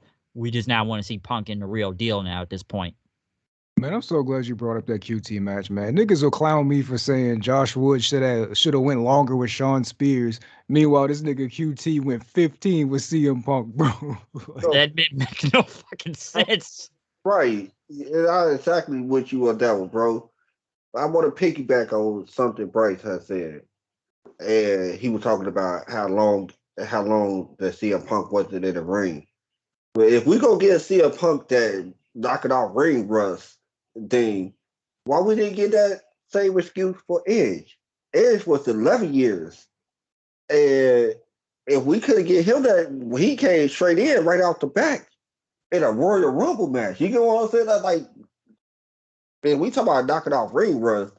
How long do we need to see him knock out ring rust? How long do we need to see him knock off ring rust? It's been about 3 months now. Am I right? He came back in September.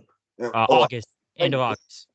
But I honestly just truly feel like it's a part of a bigger story. I feel like something's gonna happen, like because like yeah, he's just too good. We already know, and like all right, so I'm gonna get on my I forget dude name, the YouTuber Polina Productions, whatever that dude name is, who be like doing the predictions and shit. What I really think is happening is he's going to like this is his quote unquote journey to being the best in the world again. Eventually, people are gonna question that.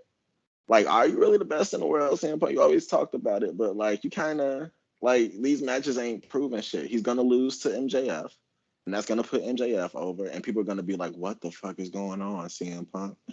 Quote unquote best in the world. You make this big ass debut just to fucking go 15 minutes with QT Marshall and lose to MJF." Like it's got like I honestly really feel like CM Punk like next year will really start the year of CM Punk, if that makes sense. Because I mean, I could dig that. Because I'll piggyback one thing off of you real quick, Kyle. You talk about both Edge and Punk. I look at, with both coming back. I think Edge was just mostly hell bent on coming back because he got cheated out of his career due to his neck, and he was going to do anything. Punk, you know, he left because he got tired of the bullshit, but he didn't want to come back at one point, okay? And, you know, For a he long didn't time. want for a long time. He just was done. He just didn't want to do it anymore. And yeah, we've all followed for multiple accounting years, wondering, when's he coming back? When's he coming back? When's he coming back?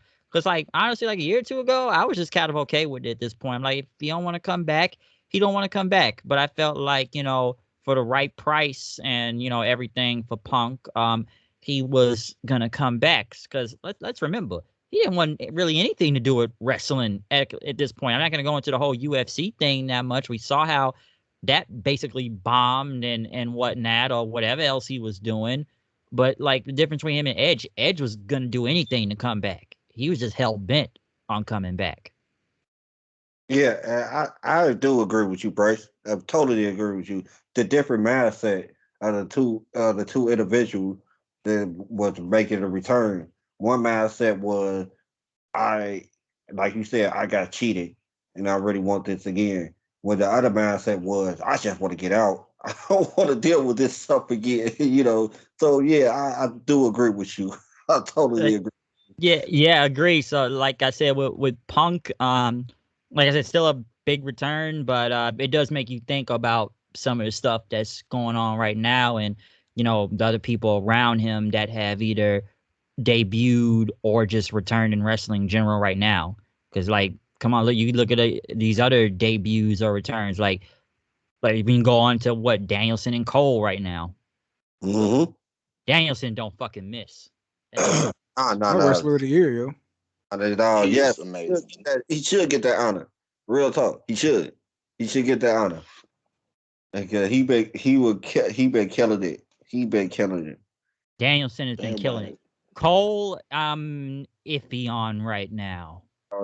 Because here's the thing: if you want to talk about his 3 matches with Kyle O'Reilly, all right, yeah, we could. Those matches were good, but do we want to talk about his debut? I mean, do we want to talk about his AEW run so far?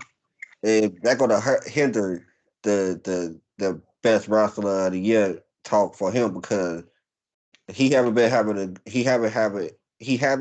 a good year so far with AEW. I mean, those good few months with AEW.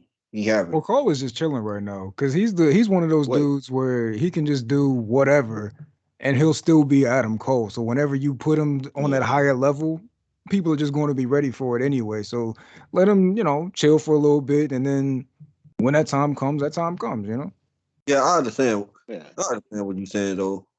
My bad. I want to just get this. I agree with you because the title picture is too convoluted anyway. You know, and you got the Daniel Bryan. I mean, you got Bryan Danielson in the title picture right now. You don't want to put nobody else up there. And then what other main eventers you could pair him up with right now? There's not so many main eventers you could pair him up with right now. So yeah, I do agree. He is just chilling, and I can't. And I am waiting for him to get a big feud coming in. I'll Yeah, I just say think AEW got as a really good problem right now where they've got a lot of guys that they're just like one storyline away of being a believable world champion. I mean, just mention Adam Yeah. Cole, Danielson, Punk, MJF, Yeah, Moxley, he comes back, Kenny Omega, Malachi Black. Like they got a lot of people. If you just put them in the right feud, they could be world champion tomorrow, and that'd be cool, man. yeah, yeah. it's like Cole is just on a holding pattern. That's why they got him facing the Pocket Man out there right now. The Pocket Man, so disrespectful. Hey, what do you want me to say? It's fucking true. Eh, that is true. What bro was just said. Yes, they got a good problem. I never heard of a good problem before, but here's one right here. This is a very good problem for you, and you can actually do some damage with this good problem that you got. Remember, Bryce, I don't Yeah. think you were what I was talking about back when you would question me when I said AEW was beginning to be a problem, a competition problem for WWE, and you were looking at me crazy. You're like, what you mean? But here's the thing, what we just said, that good problem. If they can position these guys into becoming big stars, that's the problem. That's the problem right there. That's going to be the problem for WWE. they just got to position these guys to become stars. That's the only thing. That's the only thing that hurt it, AEW. It's the positioning. You know, if they start making Blxck into a huge star, Adam Cole, Bryan Danielson, CM Punk, they already huge stars. You could trump the WWE actually. Because one thing to add, like, let's remember, if you said it's like a couple years ago, they didn't have those people at the time. But now that you have these names like Punk, Danielson, Cole, and others, now hey, this is different now. Now we got some top level guys here in the company. Like, Yep. it's a lot of names they have acquired in many months. Yes, a lot from WWE, of course, or maybe other companies, but like what Jay Lethal just stepped in. You got FTR. Hell, you got Sting. You got freaking Sting. Right. So that's what I'm saying. It's like, you got legends that can still go in the ring, like such as like you just said, Sting. It's like you got a lot of pieces to do some big damage, but they rather not. And see, that's what confuses me about the AEW. It's like, I understand y'all trying to build some homegrown talent, but if you were trying to do that and try to build them to become big stars, you wouldn't go get other big stars. All right, that kind of being counterproductive. Because once you got Adam Cole, CM Punk, Bryan Danielson, our quest to want Hangman Adam Page to be champion, it kind of faded away after a while.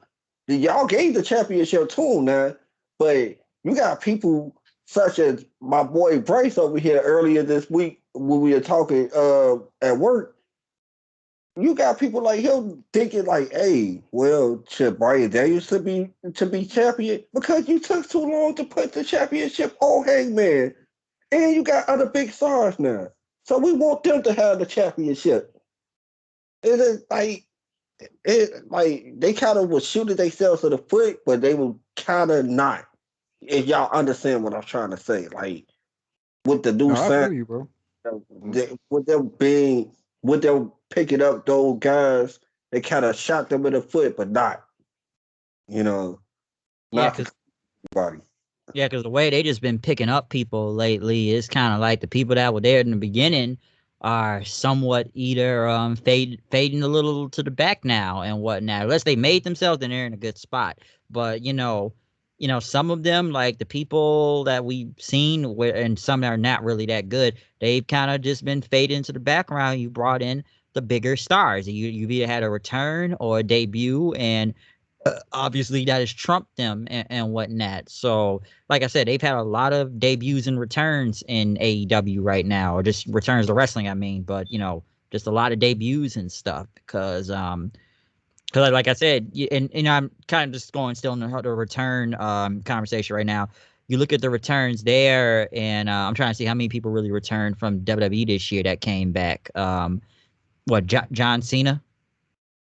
I mean, that was just a little summer slam thing. I wouldn't say it was a return because he I haven't been forgot back. that happened. Cena just wanted to Yeah, promote his same. movie. Yeah, I mean, it was. You could say that, but he came in, he killed it for those few weeks that he was there.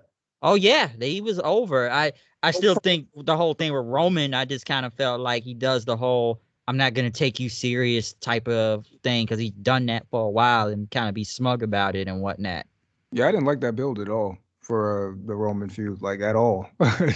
I didn't, because that's what he did. Is he didn't take it seriously. Like this isn't a new Roman Reigns who's been destroying everybody for the longest time now. Like I felt like he clowned it too much. And yes, and it's not like we haven't seen Cena do this before. Like he'll go into the whole shoot promo and damn near bury on the microphone half the time and whatnot and stuff because they did throw some lyrical bullets at each other during their promos and whatnot. He only buries you if you allow it to be if you allow it to be a burial. He only buries you if you allows it. Because that 2017 promo, I have to go back. Remember me and you were talking about that. That 2017 promo with him and Roman Reigns, Roman allowed that. He allowed himself to be clowned that night. That's true. He allowed himself to be clowned that night. It wasn't nobody else's fault but Roman. This time around, though, in August, it wasn't like that. He didn't allow himself to be clowned because he a seasoned veteran now. He got his years up under him now. He know how to work the mic. He didn't know how to work the mic in 2017. Not like how John Cena know how to work it. Like nah. So yeah, he only buried you at least unless you allow him to. And if you don't allow him to, he can't bury you. Mm. So yeah, that is kind of true though, because like we've seen him do it with people, and they just kind of let it happen in a way. Not that something, but I've seen it with AJ when he was on the mic with him.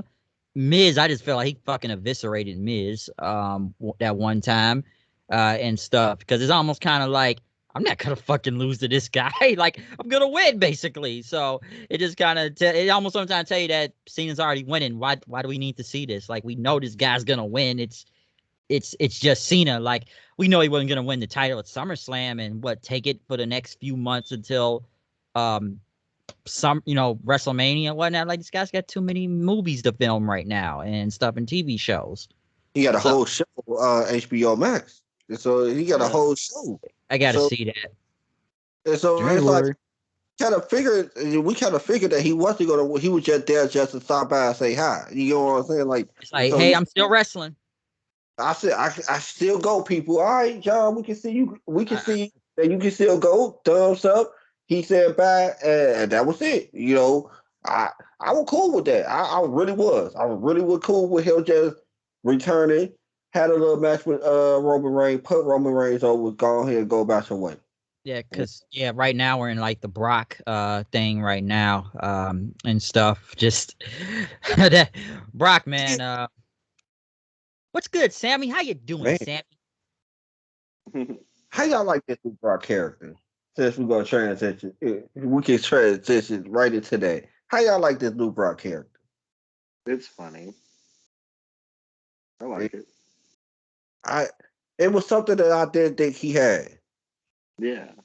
Yeah, that's what I was surprised. I think I'm more surprised and I am entertained by it, but I'm more surprised and entertained because I didn't think he had it in him to have this type of character. Yeah, he's usually more serious. He doesn't appease to the crowd like that. Got personality for once. Yeah. Twitter pictures. He over here taking pictures with fans. Like, this is crazy. Like, this not a Brock Lesnar that I know. Like, hold on, bro. Like, this not the same guy. He taking pictures, big ass smile on his face. Like, whoa, my God, this Brock Lesnar. Maybe he was like Taker. You know what I mean? When he's in a kayfabe character, he keeps it. True, I like that. I like how you thought on that one. Yeah, that's true. He probably was. He took the business, a lot serious than most of these guys. Because think of it this way: he was completely different of a personality when he was a UFC fighter. He was doing like TV shows and like prank shows when he was like pranking, like he was valet or some shit. Oh yeah, he was like taking people's car keys and shit. So like he has it in him to be like a funny guy, but like when he's the beast incarnate, he gotta be the beast incarnate. Yeah. When it was time. Go ahead. Yeah, when it was time to do that, it was time to do that. So I've enjoyed this new Brock, more farm boy Brock out there, and whatnot, because him and Roman is the only really good thing on SmackDown right now, anyways, and whatnot. Everything else is just either or I don't really care about right now, because I don't need to see Happy Corbin. I kind of liked it when he was the man down on his luck trying to get $1 and whatnot from anybody and stuff, or even I'm trying to see what they really got on there. What King Woods, the Woods on there. So like I said, Brock and Roman's the only good thing right now. Cause I'm like, who else does SmackDown really have? Like, I know they just debuted Xia Li and whatnot, and Raw they got like Austin Theory with Vince and the Golden Egg. That's a real golden egg. That's $100 million golden egg. Oh, is that right? It's real, man. I'm telling you, it's a golden egg. But yeah, some would say also real quick, they need to put the belt on Omos. Who said that? A lot of people, dude. Did you not see the reaction he had with Lashley when he was out there? He had a good reaction. I ain't about to react to their reaction. I can't react like that to their reaction. Nah. No. People say that guy's gonna be the world champion soon. That nigga can't even be Intercontinental Champion, bro. Stop. I He mean, got AJ with him. no, this what I'm gonna say here. This what I'm gonna say here. We know him and AJ are breaking up. Ain't no ifs, ands, or buts about it. The writers on the wall. This feud with him and AJ, if they do have a feud, this whole program with them, that could show me something. If Omar got the chops to do anything, to become Intercontinental Champion, anything. I'm just wondering to what end is like obviously when Orton and Riddle do their breakup, you can have an established star in Matt Riddle who can go in the ring that you can take to that next level. Well, Omos and AJ, what are we doing this for? Where do we go after this feud? Is Omos going to be challenging for championships? Because like you said, he's going to have to show me something in this AJ match because I ain't seen a goddamn thing. Because they've been making him look strong, like just battle royales, never gets knocked off his feet. He's always standing, like because he can't bump. That's the only appeal, though. That's the only appeal to the audience is he haven't been knocked off his feet yet. So once he get knocked on his butt, once he get knocked off his feet, then that's where the appeal gonna go away. That's when the appeal gonna go away. That's it. Now, here's the thing. I wouldn't say he Great Khali bad. No, I would not. I'm not about to say that because he at least he can move. You know what I'm saying? He not stiff. He don't look like a man. Do we remember how the Great he walked around? He looked like if a strong wind came about, he would blow him off. Yeah, but, it don't look the same way with it don't look the same way with Omar. Some of the times that you could see in some of the matches, they gotta really, knock him to even push him back. So he quite strong on his feet. But here's the thing. I don't know anything else about Omar. What is Omar? He a giant, okay. because some say like we need more. I know someone said online like he's the next world champion. We need more black champions. I'm like, we got Big E right now. We just gonna push any black champion. If that's the case, let me just go sign up for WWE if we just need more black champions, right? Facts, bro. Let me do it. Let me be y'all next black champion. Y'all just passing the championship around. Look, I know what I said about the Bianca Sasha situation, but like I said before that, I'm not a fan of just doing things for the sake of doing them, man. We don't need quote unquote more black champions, so let's make Omos a damn champion, bro. Because he's like 7'5" and whatnot. Because then it's almost like, okay, he's the champion. Who's really gonna beat him then? Like, who's gonna beat him for real? Like, so you've already made him look like the strongest being out there, like unstoppable. And like AJ can make anything look good with him. So like AJ can fucking wrestle a broom and it'll look good. So it's like with Omos, it's like they are acting like he is like this is the guy. This is the next like biggest star out there or something. So I don't know sometimes with him and whatnot. I'm not convinced that AJ is going to get a good match out of Omos, man, because we've seen AJ have not good matches with great wrestlers in WWE. So the fact that y'all putting him up with Omos, I'm not confident at all that this is going to be worth seeing, let alone making Omos what they want him to be. So I don't know. I do that. I actually do got that confidence in AJ. Real talk. It's like I do, but here's the thing. Like I don't think WWE sees it how Bryce saying they sees Omar. I don't think they looking at Omar at this next world champion. Cause even though yes, he do look strong, but he only looks strong to mid-card wrestler. Like when he had that match when they had that little match with him and Bobby Lashley, and was it a tag team match? Was it? Yeah. Like tag team match, yeah. Yeah, he did some moves and stuff, but he didn't completely just whoop Bobby, just completely just slinging Bobby around like that. He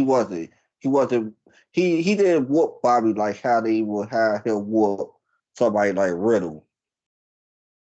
So Yeah, I he don't just kind of pushed him around, but nothing too much damage. I don't think WWE quite sees him as that guy. I don't think so. I don't really think they look Not, at him as that guy. yeah, No. not yet. So that's why. But like between that, I'm trying to see what else is next on here. Because like, what else you write down, Kyle? Because the only thing I was gonna say next was just like AEW and just the many things in general, or I should say, all the partnerships with AEW and whatnot, or just them themselves, and them showing up on multiple accounts of companies like, Impact, New Japan, I guess the NWA, and I'm not gonna count Ring of Honor right now, but like, what do you think about just AEW and just a lot of stuff, the moves they've kind of made in these most of these months and stuff, and just anybody in AEW, or just where you think they are right now in the position they are, or whoever you want to name, or just in general. How I looked at the. I actually want to start off with the partnership. How I looked at the partnership. I just think that AEW will try to make themselves babyface. You know what I'm saying? Hey, we work with all companies, y'all. We ain't like the WWE. We work with Impact, we work with New Japan, we work with NWA. We the company that allowed you to be you. You know what I'm saying? That's they kind of made themselves into the baby faces of the wrestling world. They not nobody really looked down upon them when it comes down to if they release somebody, nobody would look frown upon them like how they look at WWE, and that's why I think that's the reason why they partner with everybody, so nobody can look at them as the bad guy. You know, but here's the thing: most of us with a working brain kind of looked at y'all like the bad guy because I didn't see the point of y'all with the partnership with with Impact. I didn't see no point of for Impact point of view. I didn't see it. Yeah, they helped them with that one pay per view, the first pay per view after when Kenny Hard Omega to kill. became champion. Hard to kill. They helped. Yeah, you helped them with that. That was a great buy rate for that company for Impact. But come on now, what did you really do? You didn't build no new stars with that.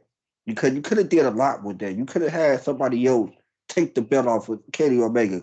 We're going back to what we were talking about with Christian taking the belt off of Kenny Omega, not on Impact TV either. It wasn't on Impact TV. It was on AEW TV. It wasn't even on AEW Dynamite. It was on AEW Rampage.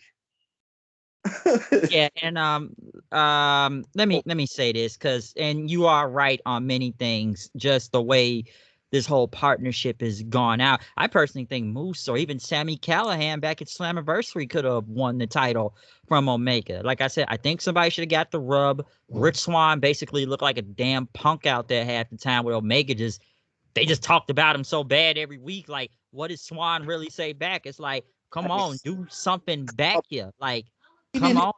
office. He didn't even. He got ran down on every day on every week on the mic, and he got beat for the title. Man, way to make a chump. You made a chump, not a star. You had him looking like a star. You put the world title on Rich Swann. You had him looking like a star. But then that one little feud right there. I promise you, I don't think Rich Swann going back to the world title picture for Yeah, Nope. a long time after that feud.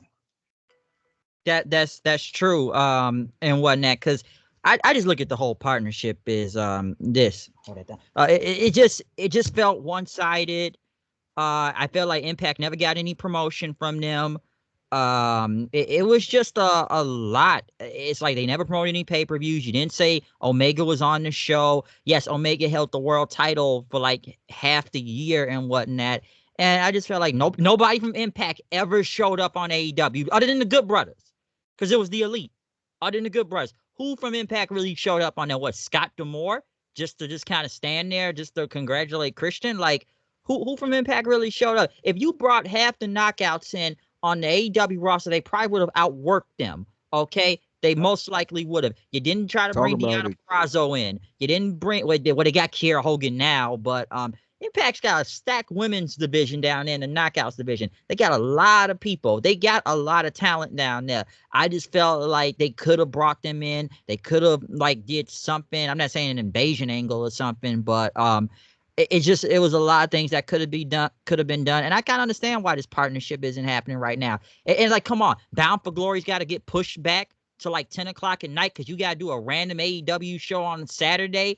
And it like wasn't even a pay-per-view. Like, I get y'all partners with them, but dude, don't let them punk you out. And then you got to push your biggest pay-per-view of the year at 10, 11 o'clock at night. And how many people you think were really going to sit there and watch it? It was a really great show overall, but a lot of this just felt very one-sided, from the Jacksonville Dixie promos to it's just many things that is named that, you know, I felt like it did not work. Maybe they will work together at a point in time next time. I don't know when, but I think New Japan's partnership with Impact is better than AEW. Like, yes, Omega was there. Was Omega really a draw other than the first night he was there? Did he bring more viewers in? I know everybody doesn't have access TV, but how much ratings did they bring in, huh? Tell me. Tell me. Man, if I could say, man, if there was church, man, I'll just say preach for real. Like for Yeah, real. I already got my rant in for the day when we were talking about Bianca, so I'm not gonna go crazy. I'm just gonna say that shit was ass. Well, we need your rent. Can we please have it? I want it. Come on, this subject. Because, see, here's the reason why I say that.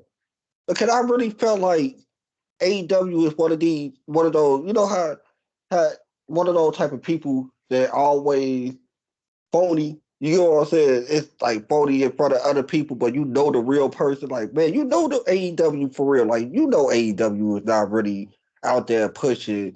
Oh, we make new stars and we're gonna push you and all that stuff. And no, they were looking out for themselves. That was the whole thing. They were looking out for themselves throughout that whole partnership, bro. They wasn't looking out for nobody else. That's facts. I don't disagree with that at all.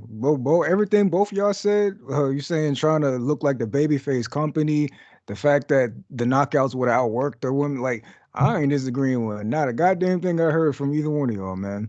I mean, I got if we ever get around to talking about matches of the year, that Sami Callihan Kenny Omega match is on my list, but they just didn't want Sammy to win it, and I don't know why. I thought it was going to be Moose. It wasn't him either. Then they gave it to an AEW guy. But all that aside, the fact that we got a freaking women's tournament where they went and branched out to other companies except Impact made no sense to me, bro. Yeah, they even went to the NWA. You went to the end of you went overseas. You went to Japan. Overseas, bro. Oh yeah, that tournament they had in yeah, they did something in Japan for like that women's tournament. They had a US and Japan thing, and what I do remember that. Yeah, They you went didn't put no. You're doing a partnership with an American company right here with women that people are highly regarding as the best women's division bitch. other than NXT at the time. And you decide, now we're not going to do anything with these women. No Deannas, no Kiaras, no Jordan Graces. We don't want none of them on our roster, but we're going to get all these Joshis. No disrespect, but that nobody really cares about seeing on AW television other than maybe Kenny. And it just blew my mind, bro. It was a open goal, and they just said, "Nah, we just don't want to do that, bro. Nobody wants to see these women, these knockouts who are highly regarded on our show." But why not, Tony? Like, why would What? we not do that, bro? And that's not even touching on all the stuff that y'all mentioned about Rich Swann, about how they bitched him out on his own show. Talk about he can't even go into his own parking lot because the AEW World Champion is there. Like, what are you talking about, bro? Why are y'all doing this to this man when y'all trying to get him over as the world champion of your company? And why would Impact allow that, bro? Like, what the hell are we doing here, man? Like, was it to get notoriety, just to get something? Like, I know a lot of people don't watch Impact, to nowadays, or maybe they do still and whatnot. But was it to get notoriety? Was it to gain some traction? Was something? Because I didn't even understand it all the way. I didn't mind the partnership at first, but it just felt very one-sided, and I just didn't like how a lot of things were going.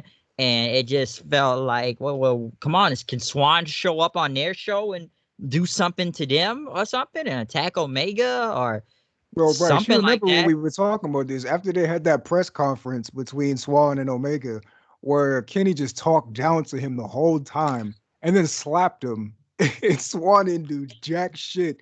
I said to you, I'm like, so Rich Swan has to win this feud, right? Because he's getting punked out So this entire build, right?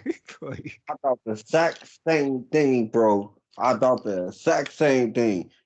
This feud is screaming Rich Swann to win this match. That's what this feud was screaming. I'm like, for him not to win that match, that's why I said, well, he can't be in a world title picture for a very long time. That just messed up his credibility that y'all had just built for him. never again, bro.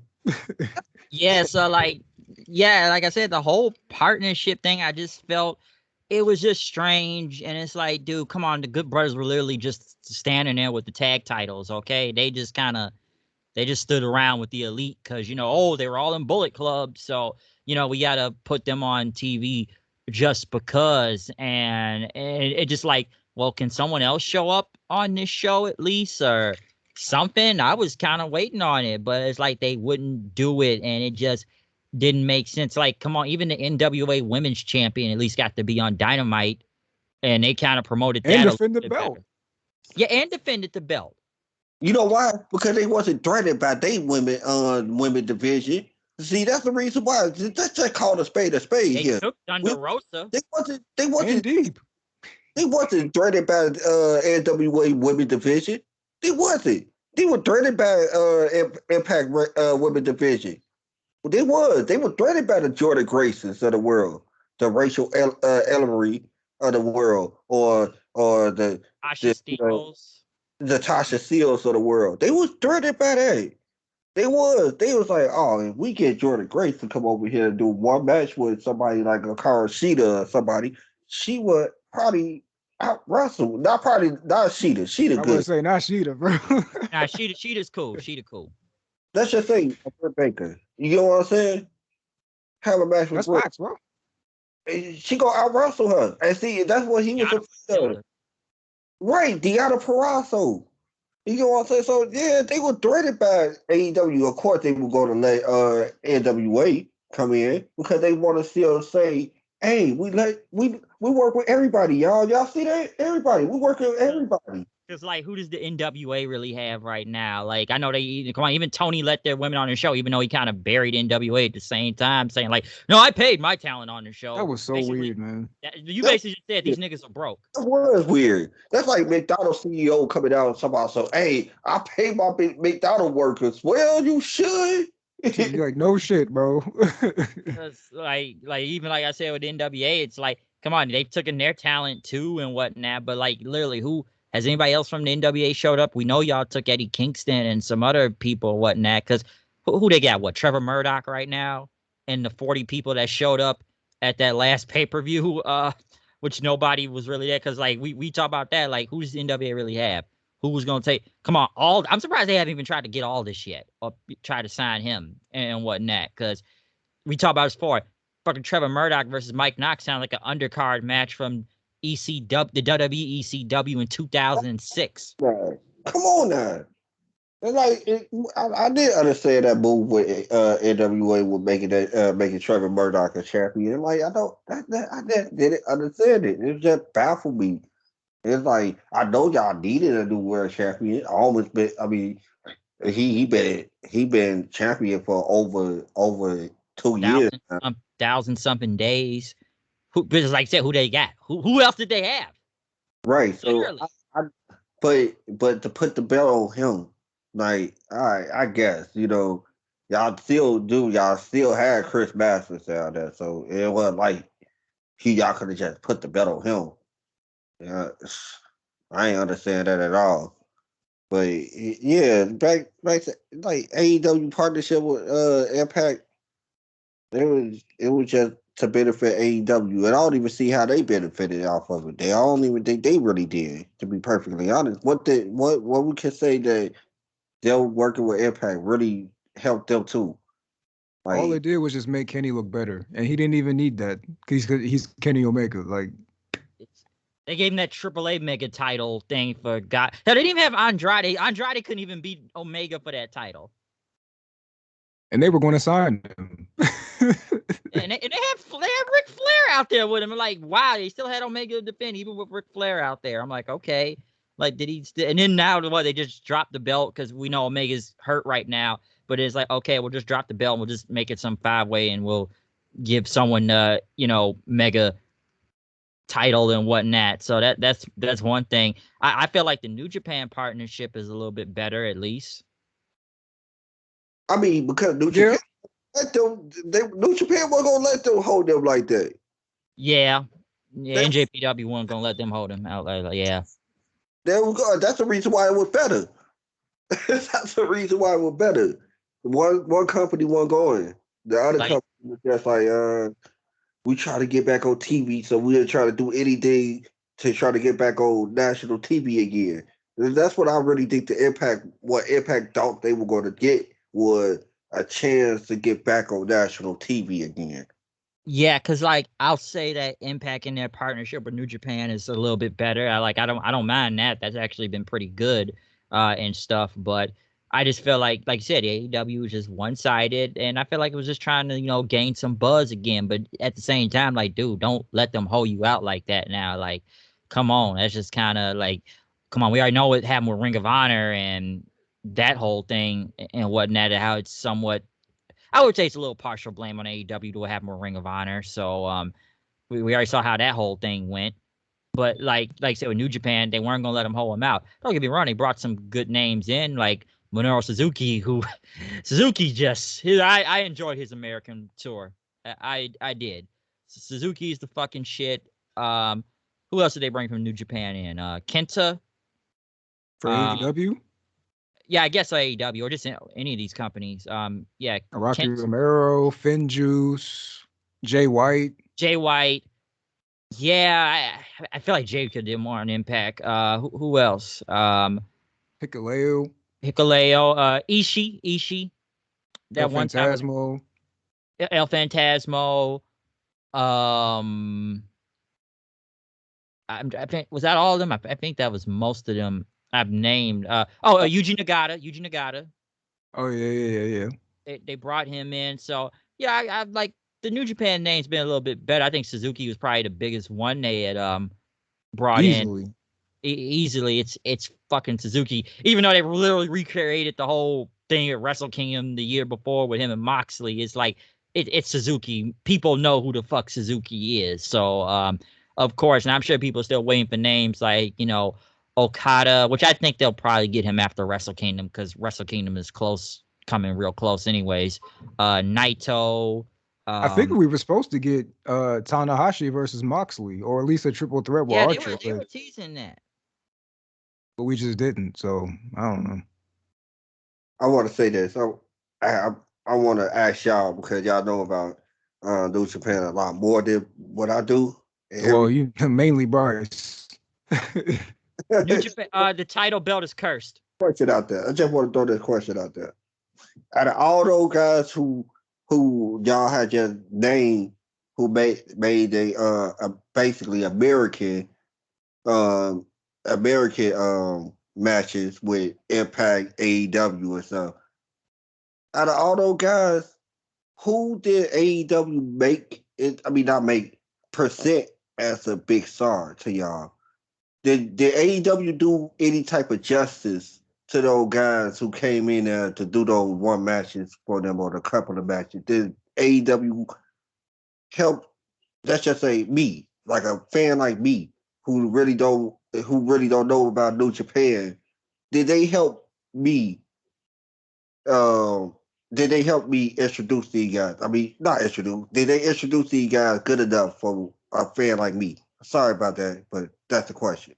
I'll say Suzuki to an extent because what was it? All Out when he came out Yeah. and started brawling with Moxley. I think Excalibur was doing a good job of saying this is who this is, and this is his history with Moxley, and then the crowd on top of that added to make you feel like oh shit, this is a big deal, even if you don't know who this is. The fact that they reacted the way they did, I think, would help with that. And then they did the match with Danielson on top of that. So it was Oh, like, yeah, that's a match of the year right I there. totally agree with you. I totally agree with you. Suzuki, yes, they did really nailed it on the head with me. So it kind of made me look at Suzuki. Oh my God, don't want to butcher the man name, but it really did help me out to know who he was because I didn't know too much about him. So they did really help me out with him. Yeah, because there Kenta, had to be some. was already. I already knew who Kenta was already, so it wasn't like they were introducing me to Kenta. It was like I know who Kenta is, but everybody else, it was kind of. I think they didn't do. I didn't think they did any justice for the old guys who came in.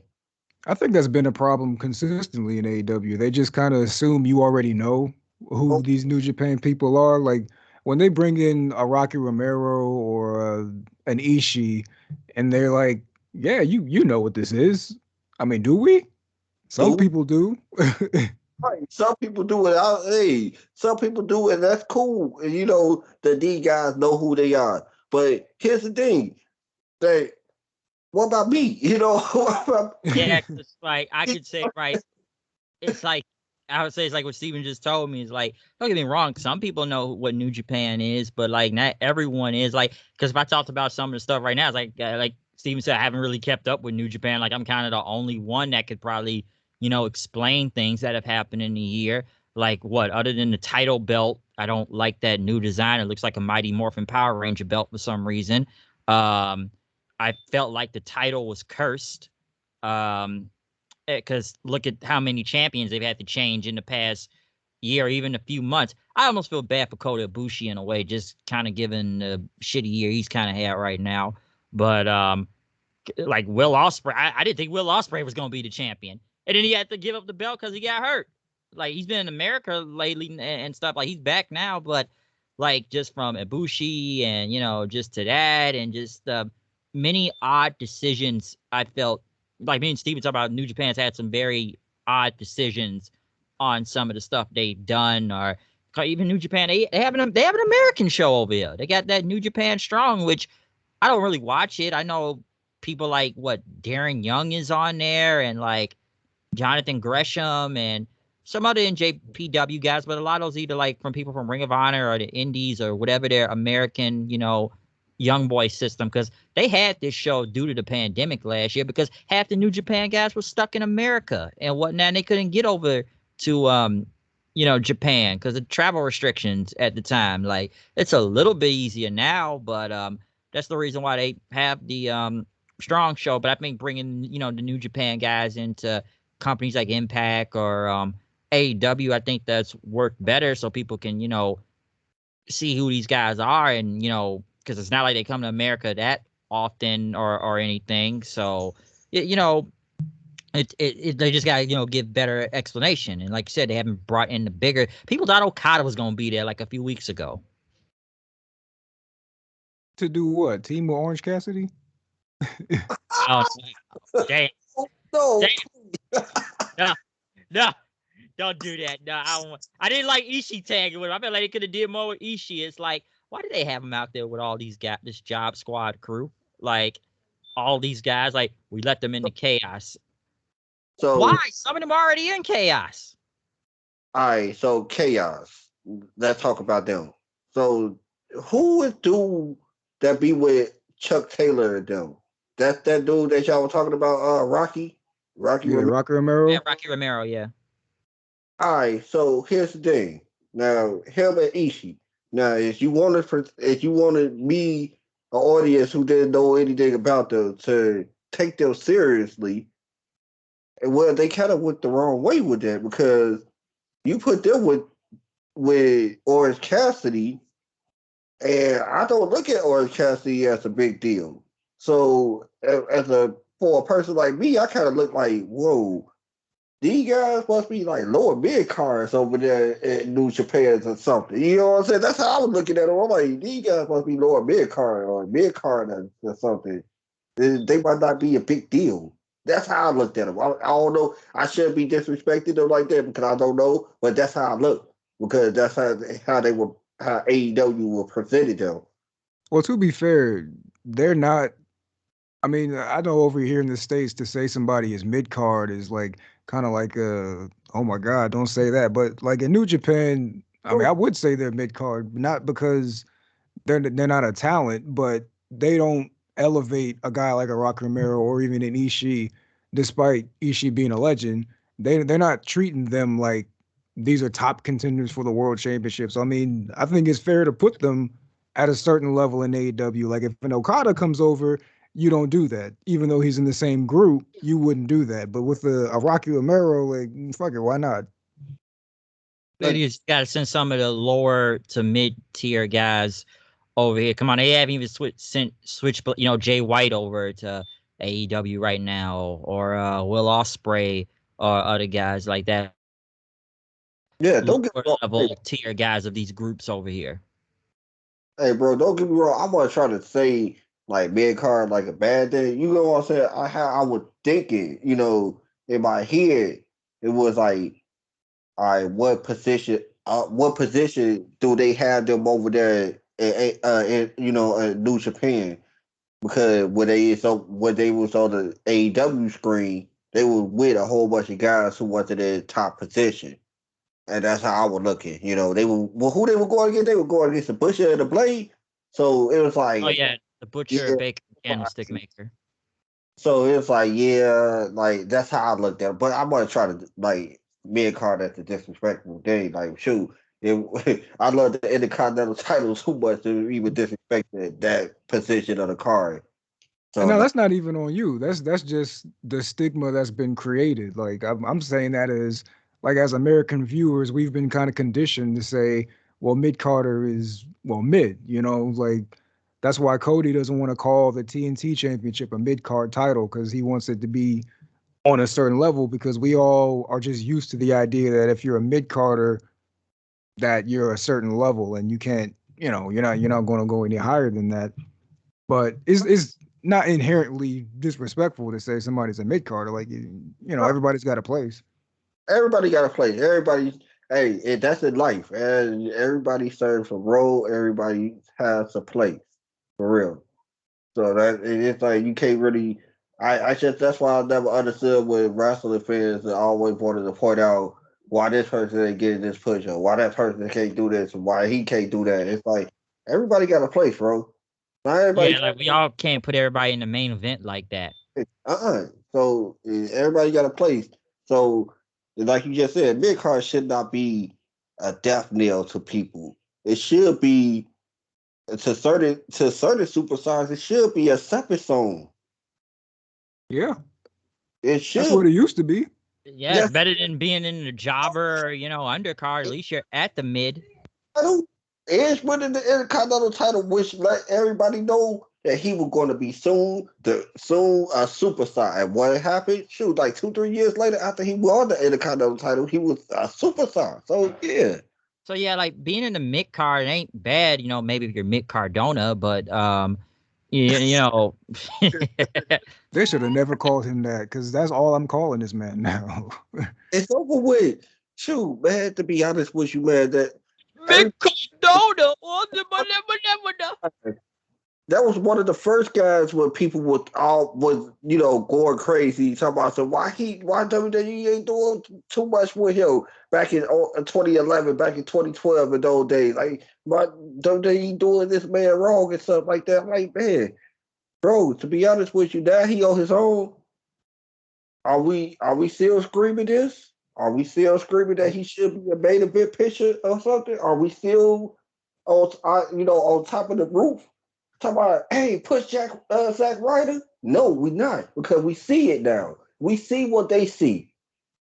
Don't get me wrong. I don't agree with everything they do over there, the WWE do over there. But come on, man, for real. Yeah, Somebody like they missed the boat on some people, but I Mid Cardona is not one of them. Dude, people thought he was gonna be the world champion in like 2011. Like he was over, but like world champion though, world champion. Like sorry. come on now. I'm sorry. It's just Hey, like the boy peaked in 2011. Real talk, he peaked, and that was it. That was it. And now, what is he now? What doing this deathmatch king or whatever? What he something in GCW? I heard he hey, you know was what, like, Bryce? The same thing I said about Rich Swann. I just said to you the other day. I said, so Cardona's got to win, right? yeah, He, they beat the crap out of him on there. Like they basically eviscerated him on promos. He hit his girlfriend in the face with a chair. Bitched, bro. My man getting punked from like for weeks. I sit there and wonder why is he in the main event? Like I don't mind Musa Morrissey, but dude, like why is he in the main event? Why? Like you got other guys. Like he ain't one of them. time out. I just told y'all at the beginning of the show that I wasn't really. I stopped following Impact. So y'all telling me that this man Matt Cardona got a title picture, a real title picture. That's what y'all just telling me. That's what y'all saying. Yep, January 8th. Yes. Yep. Hard to kill. Come on, man. Seriously. All right. I guess. I don't understand it. I don't get it. This is why he wasn't even in AEW that long, to be honest, because I don't think it would have worked over there in a way. So I I don't don't even think think it's he was working in right now. AEW. Man He was there did for 2 like weeks. 5 minutes. He was there for 5 minutes and he was gone. And I sat there like, what was the point of bringing him in? Like, No dude, contract. no contract. So that's why I wonder, like, why did they break what? Oh, because he's Cody's friend and whatnot. They're like, Yes. yeah, What? Cody's got a lot of friends right now. Yeah. Ain't it something that once he became this EVP, he just, man, friends just falling out the sky. It's like, man, he Cody, got man, Cody's a lot, man. He ended racism. So I've heard. actually had. Hey, you want to know? Hey, I know we ain't about to talk about this, but this was one of my topic names of what you just said. I said Cody Rhodes, aka the white MLK.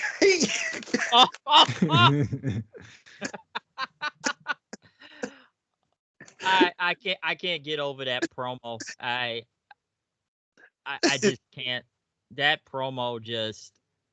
Because he slept with a black girl, he did racist or said something about that. I swear that was the gist of it. I don't know about quote by quote, but that was the gist of it because he slept with Brandy and made a baby. I still look at that promo and I swear to God, I still think this was planted. When they put the camera on a random white dude wearing a Black Lives Matter t-shirt, I felt like that was planted for some reason. It just felt like. Did you see that? There was nobody around him. There was nobody around him in the audience. It was just that random white dude with the Black Lives Matter shirt. And it was that random black dude. It was nobody else, bro. It was nobody else. because like with Cody, like I just don't get it. And what do you name his kid? Liberty, right? And I mean, me and Steven talked about it. Like Liberty, huh? Well, I think we know what that means. But yeah, back to what we were talking about with everybody, with the wrestling fans and the certain wrestlers that they want to push. It's like that's why everybody when they see a person being released, they talk about AEW, because they feel like AEW is gonna revive all these guys' careers that the WWE didn't do anything with them. And that's not gonna happen. Most of these guys, I mean, some of these guys are just who they was. They wasn't that good. And so when they go to another company, it ain't like they just gonna get better unless they are good. then they can get better. But if they were just already Matt Cardona, you know, Matt Cardona is not going to be a John Cena at all. Matt Cardona is not going to be. He can't even be a John Moxley or a Cody. That's how far the total pole he is. He down. He not going to be this big star. He just not. But Yeah, so that's how I feel about carrying Cross. Like, I know everybody is saying, well, Cross could be this and that, but even from Impact, I was never a carrying Cross guy, man. Like, people are saying Tony should bring him in, and I'll never tell him how to spend his money. But it's like, to do what, bro? Like, you already got a Lance Archer who's better. You already got a Brian True. Cage who's better. Is Brian Cage still there? no, Allegedly. The last time I heard, he got heat because of his wife didn't like how he was getting pushed, Melissa Santos. Hey, look, here's the thing. Bro, like, see what you said. Like, bro, like, come on now. He's a bland big dude. That's all. So how many bland big dudes that we just gonna get in this company? We got two of them already. He just named two.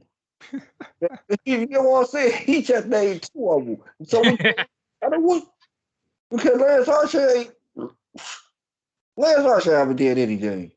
You get what I'm saying? I feel like they botched Lance Archer coming in, to be honest. They don't know what to do with him. They don't. They botched that coming in. Brian Cage. They don't.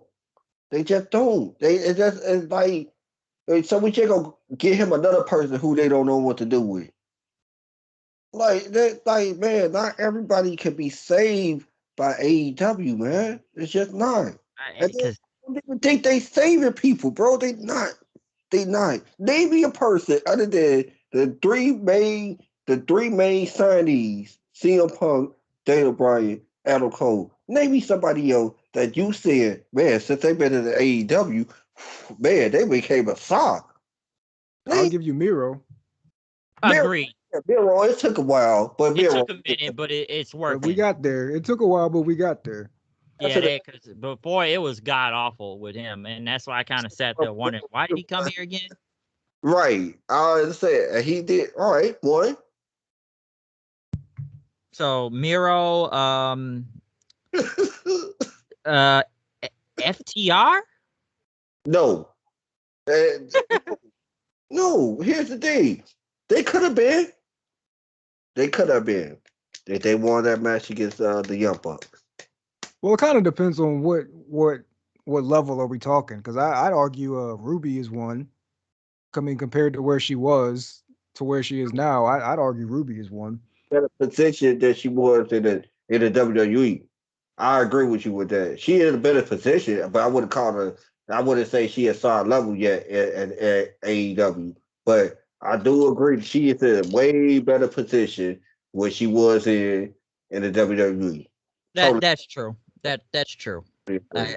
I can agree on that. I'm trying to see who else that they've brought in. That's something on a bigger level nowadays, I would say, because They're trying with Ty Conti. Yeah, they trying. they But pushing the hell out of that. I don't think she got the chops. That's me personally. I ain't gonna get like y'all probably see something different. I just don't think she got the chops. I just looking at her matches most of the time.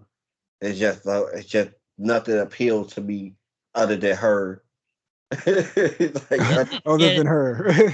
because then again, they still got a long way to go with that women's division in general. To be honest, just the whole division, I still think is not that. Out of a few people, it's still not really that good. Well, see, that's what we were saying on when you and me, Bryce, did I think it was the All Out review, where I said this TBS tournament would be perfect for a Ty Conti or somebody like that, but they got all the women who should be facing Brit in this tournament, like a Thunder Rosa and a Sheeta, et cetera, et cetera. Like, I don't know, man. They don't know what they're doing with their women. Jade, they're already pushing just Jade to the moon, and Jade's still pretty green, so they just pushing her to the moon right now. Jade is perfect to be a TBS, at this level, But Yeah, for this level, yes, but not the main belt. No. We not. And she not going for the. That's why she in that tournament. Yeah, That's for why the TBS title.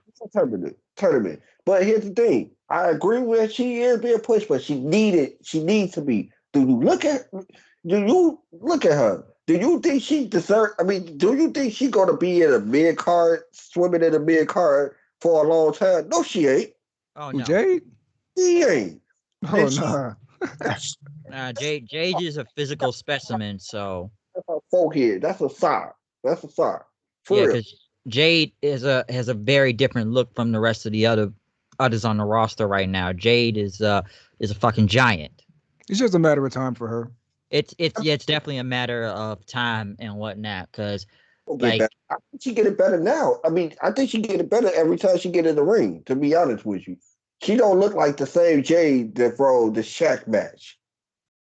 You know what I'm saying? She don't look like that person no more. She don't look like that same Jade when they had that tag team match with her and Shaq. She just needs more great women to work with and who can teach her something. Like, Thunder Rosa.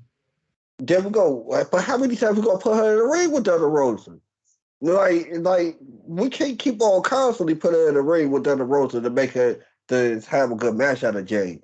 We that's need what I'm saying, man. Make that move. A Taya, a Ember, a Mia Yim, a Tegan. That's what you need to do. Make that move, man. Cause I don't understand why they haven't made it. Cause like the ones you got, like out of a few of them, a lot of them are not that good. Like we talked earlier, how many Penelope Ford matches we got to sit through every week, or the Bunny and stuff. Cause they had that that 8-woman tag on Rampage last week, and it's like I was like out of the 8 people, or it was like 6 out of 8 people I don't really care or really want to see. Anna Jay, I don't get where Anna Jay has improved. Tell me when. wait.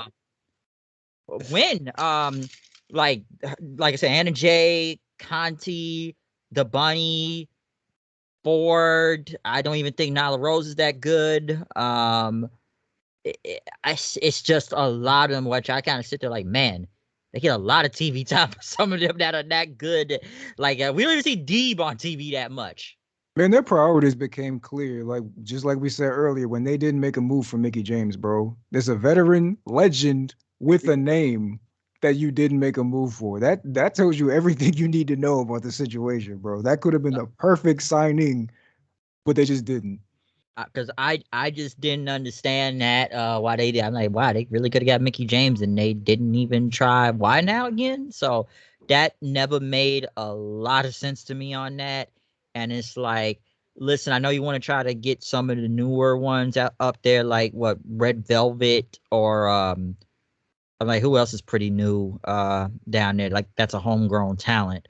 I'm trying to see who else, because some of them are just not. They're just not ready yet. They're not, and Well, they that's were all I all got. in that match you just mentioned. That's pretty much all of the main ones that are young that they're trying to get over. That they're trying, and it's just it's not working. Like they're trying, but I don't think a lot of it is working right now. Like I said, Baker's over, and it worked. It did work, but like everyone else kind of right now, it's like either they are over or they're still kind of down in like the lower parts and whatnot. Some would say the women's division. Then again, I say the tag team division is pretty bloated right now in a way too, because they got a lot of tag teams. Sure. I mean, Like that's the name of the game over there at AEW. Anyway, y'all, we all been paying attention for the past 3 years. You know what I'm saying? That's the name of the game. It's the tag team division. Because let's go back to we don't like AEW, but like I said about AEW, they don't want to be seen as the WWE. So they want to be the anti WWE. What more anti WWE is pushing the tag team division? WWE don't do that. And so that's what they doing. That's their thing. That's the tag team division. You know, I mean, I don't have no problem with that. Like, I don't have no problem with that. Pushing the tag team division because it's a lot of great matches that comes out of the tag team division. So yeah, yeah, I don't have no yeah, problem with that. yeah. I don't get no problem. Yeah, the tag division, it's a lot, but a lot of them aren't bad. It's just some kind of you're just waiting to see. Because like I kind of talked about earlier, that I look at the Matt Hardy Job Squad. Look what happened to Private Party, and people thought they were gonna be a big deal when they beat the Young Bucks that one time, and now I look at them as like Bus Boys and Matt Hardy's the restaurant manager. They made Private Party less cool. Yeah, they did. They took all the cool factor away from them. Anything that made them cool or getting them over at the beginning, they took it. They stripped them all away. I don't even. Do they even wrestle still? They be on Darker Elevation. Steven? Hold on. I don't even know if they do. I think Steven got his thing on mute. I don't. Hold on. I'm still here. Talk. Right. Okay. My bad. But we were saying, we were asking you how do Private Party look to you now? Oh, they whack, bro. To what you say? Trash.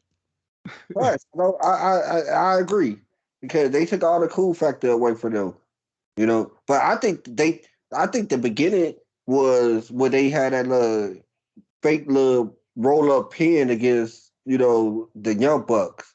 That was the avalanche. That was a snowball that caused the avalanche because they could have just had a convincing win, but you rolled them up and it made it look like a fluke. You know what I'm saying? So, and that was their peak. Yeah, from the beginning, they didn't present them as a team that we should be watching. I mean, I've been talking to Bryce every week on AEW. Keep asking, why don't we ever see Santana or Ortiz? Like, we should be. Where's LAX? What happened to them? We barely see them. We just saw them on Friday, but where are they? Like, we know the Inner Circle is, I don't even know, halfway around at this point, depending who's there. I know Jericho's not even allowed to sing right now, apparently. But yeah, when is the last time we really seen those guys like as a tag team themselves facing another tag team? Like, I tweeted out, I'm like, dog, can we get Proud and Powerful with Eddie Kingston and drop all this Inner Circle stuff, dog? Because nobody cares anymore, man. Yeah, the Inner Circle thing is just like, I didn't really care about the match at Full Gear against Dan Lambert and crew, because it's like, it worked with the Pinnacle feud, but now it's I don't know. It's like they're just there to be there. Like when Jericho was the world champion, I understood. Hell, you don't even have Jake Hager on TV anymore at this point. Don't give him a live microphone, but like where is he? Because I just feel like this group is to be a group. Then again, half the people in this company is either in some type of group or clique or some type of factions. Like if you want to survive in this company, you got to be part of a group. No 6-man titles though. Yeah, they still haven't brought a squad in and whatnot and stuff. And just to say with AEW in general, like, and we know we talked about the other day, since Ring of Honor, I don't know at this point, it's still kind of ceased to exist right now. You think they'll get the Briscoes or half these other people, because they've already taken Jay Lethal, and the Briscoes are a great tag team to bring in. I hope they don't go over there. See, here's the thing. I really hope the Briscoes get a chance with either company, but either company is not going to use the Briscoes like the Briscoes should be used. Neither the WWE or AEW going to do the justice that the Briscoes need. When you go over there at AEW, you might have a feud with the Young Bucks. You might just lose to the Young Bucks, and you back in the line you go. It's just ask FTR. They started really becoming FTR as a good team until they got with the Pinnacle. Other than that, like FTR wasn't a good. I mean, I ain't said they wasn't. They wasn't being presented as a team to fear. So what do you think they're gonna do with the Briscoes? Like they ain't gonna do anything with them. And even if they do use them effectively, they still have a bunch of tag teams that are already good that they aren't using. Like we mentioned, Proud and Powerful. Are you going to bring the Briscoes in and push them to the moon when you had a perfectly good Santana and Ortiz there the whole time? Yeah, they just kind of. I wish they would have brought Conan in at this point again if they're just going to be standing around and stuff. Because I'm like, what have they really done recently? I thought they would have been at least a top level tag team at this point, but they haven't. They just been kind of standing around with Jericho, just standing around and stuff. So, and yeah, if you did bring the Briscoes in, they have to be at the top. It's the freaking Briscoes. Okay, so because now some people already wonder, how many Ring of Honor people you really gonna start bringing into AEW right now, since they just had. I don't want to say was Ring of Honor's last pay-per-view, but the way I'm seeing things right now is like, are they really gonna be back in April? It's and stuff, because it's many reasons to why Ring of Honor is in this position right now. Because I just think it's crazy. 2 years ago, you guys were at Madison Square Garden, and now you're basically done. And I look at that last show with all those people they brought in and all the messages from past ROH stars. It's like some people wonder, why didn't these companies do anything to help ROH? They didn't care, I guess. They didn't care. And stuff. I mean, to be honest with you, like it's the the survival of the fittest, only the strong survive. Yeah, I can't help you out. If I try to help myself out too, I try to establish something over here. Now I'm over here I call myself trying to help you out too, try to make sure your company don't go under. Like, no. Because Up until Final Battle. Oh, go ahead, Bryce. Oh no, I was gonna say Ring of Honor's got a lot of talent. Don't get me wrong; they got some great people down there and stuff. It's just like you gotta wonder now, how many are they really gonna bring in? But yeah, you go ahead, Steven. I was going to say, up until Final Battle, I didn't know what was going on anyway, because I mean, you would think that with all the quote unquote partnerships that AEW was doing with these other companies, that they would make a play to do something with Ring of Honor, but they just decided not to. And it seemed like they were distancing themselves on purpose from Ring of Honor for the longest time, like not a mere mention of Ring of Honor until Final Battle. And I guess maybe it's because of Marty Scurll stuff, but I mean, he been gone. So And what's the deal? I don't even think it's because of that. I think it's because, let's remember, your talent left the company to go form their own company, and look what they have accomplished in the past 2 or 3 years. And all the work. And they had a billionaire backing them. Then again, Ring of Honor had Sinclair Broadcasting Group, which is a billionaire company. They just never invested any money into them except for All Out, I believe. And I agree with he just took all the words out of my mouth. Why would I mention you? I just screwed you. Ain't no ifs about it. Nobody want to see it and say it's a screw job. That was a screw job, bro. Like, you took the main talent. I know just a little talent here and there. You took the main talent, and they went off and build a company on their own. So yeah, they not gonna mention you when they already have screwed you. And Jay Lethal can't carry ROH on his own forever now, like, and because like now y'all got their franchise player now. Yeah. So like that kind of tells you something and whatnot. Like come on, like look what they've accomplished. You got a TV deal. How long is it taking Ring of Honor to get a TV deal, or even have it on TV in your area or whatnot? Because I didn't know. Like, I've only kept up to an extent with Ring of Honor, but the pandemic kind of hurt them really bad too. Like, they went above and beyond to protect the wrestlers from getting sick when they came back in the whole empty building thing and stuff. But that costs a lot of money to pay for hotel rooms and other stuff too. So it's a lot of reasons to why ROH is in this position, because you talking about, oh, everyone's released from the company. You all better go find some other work. We'll be back in April, but you better go somewhere else. So, and then it's like, and if they do come back in April, how do you know if all that talent's going to come back to you like that? Unless it's some type of loyalty and everything, then,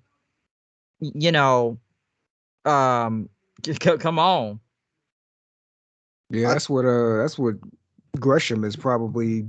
He's on that kind of time right now, because he was trying to see this thing through, and I mean, I give him all the credit in the world for that. But at this point, it's like, you don't know what's going to happen. You got people who are interested in you coming in, so you got to make a decision at this point, Yeah, that's thing. And he did say he wanted to face both Punk and Bryan in a pure rules match. So I could see that happening and stuff. So that I could see it happening. But it's like I said, where are all these guys? Like I still find it kind of crazy. You guys debuted Braun Strowman, Adam Shear there. It's like we just debuted a guy that's probably your last show in the company. So it's like, where does Strowman go now? Because it's not like they don't have any TV after that pay-per-view. Hey, yo, I'm gonna pause y'all right there because I'm gonna have to dip. I mean, it's been a pleasure as always. It was cool meeting you, Kyle, and then the homie who dipped out.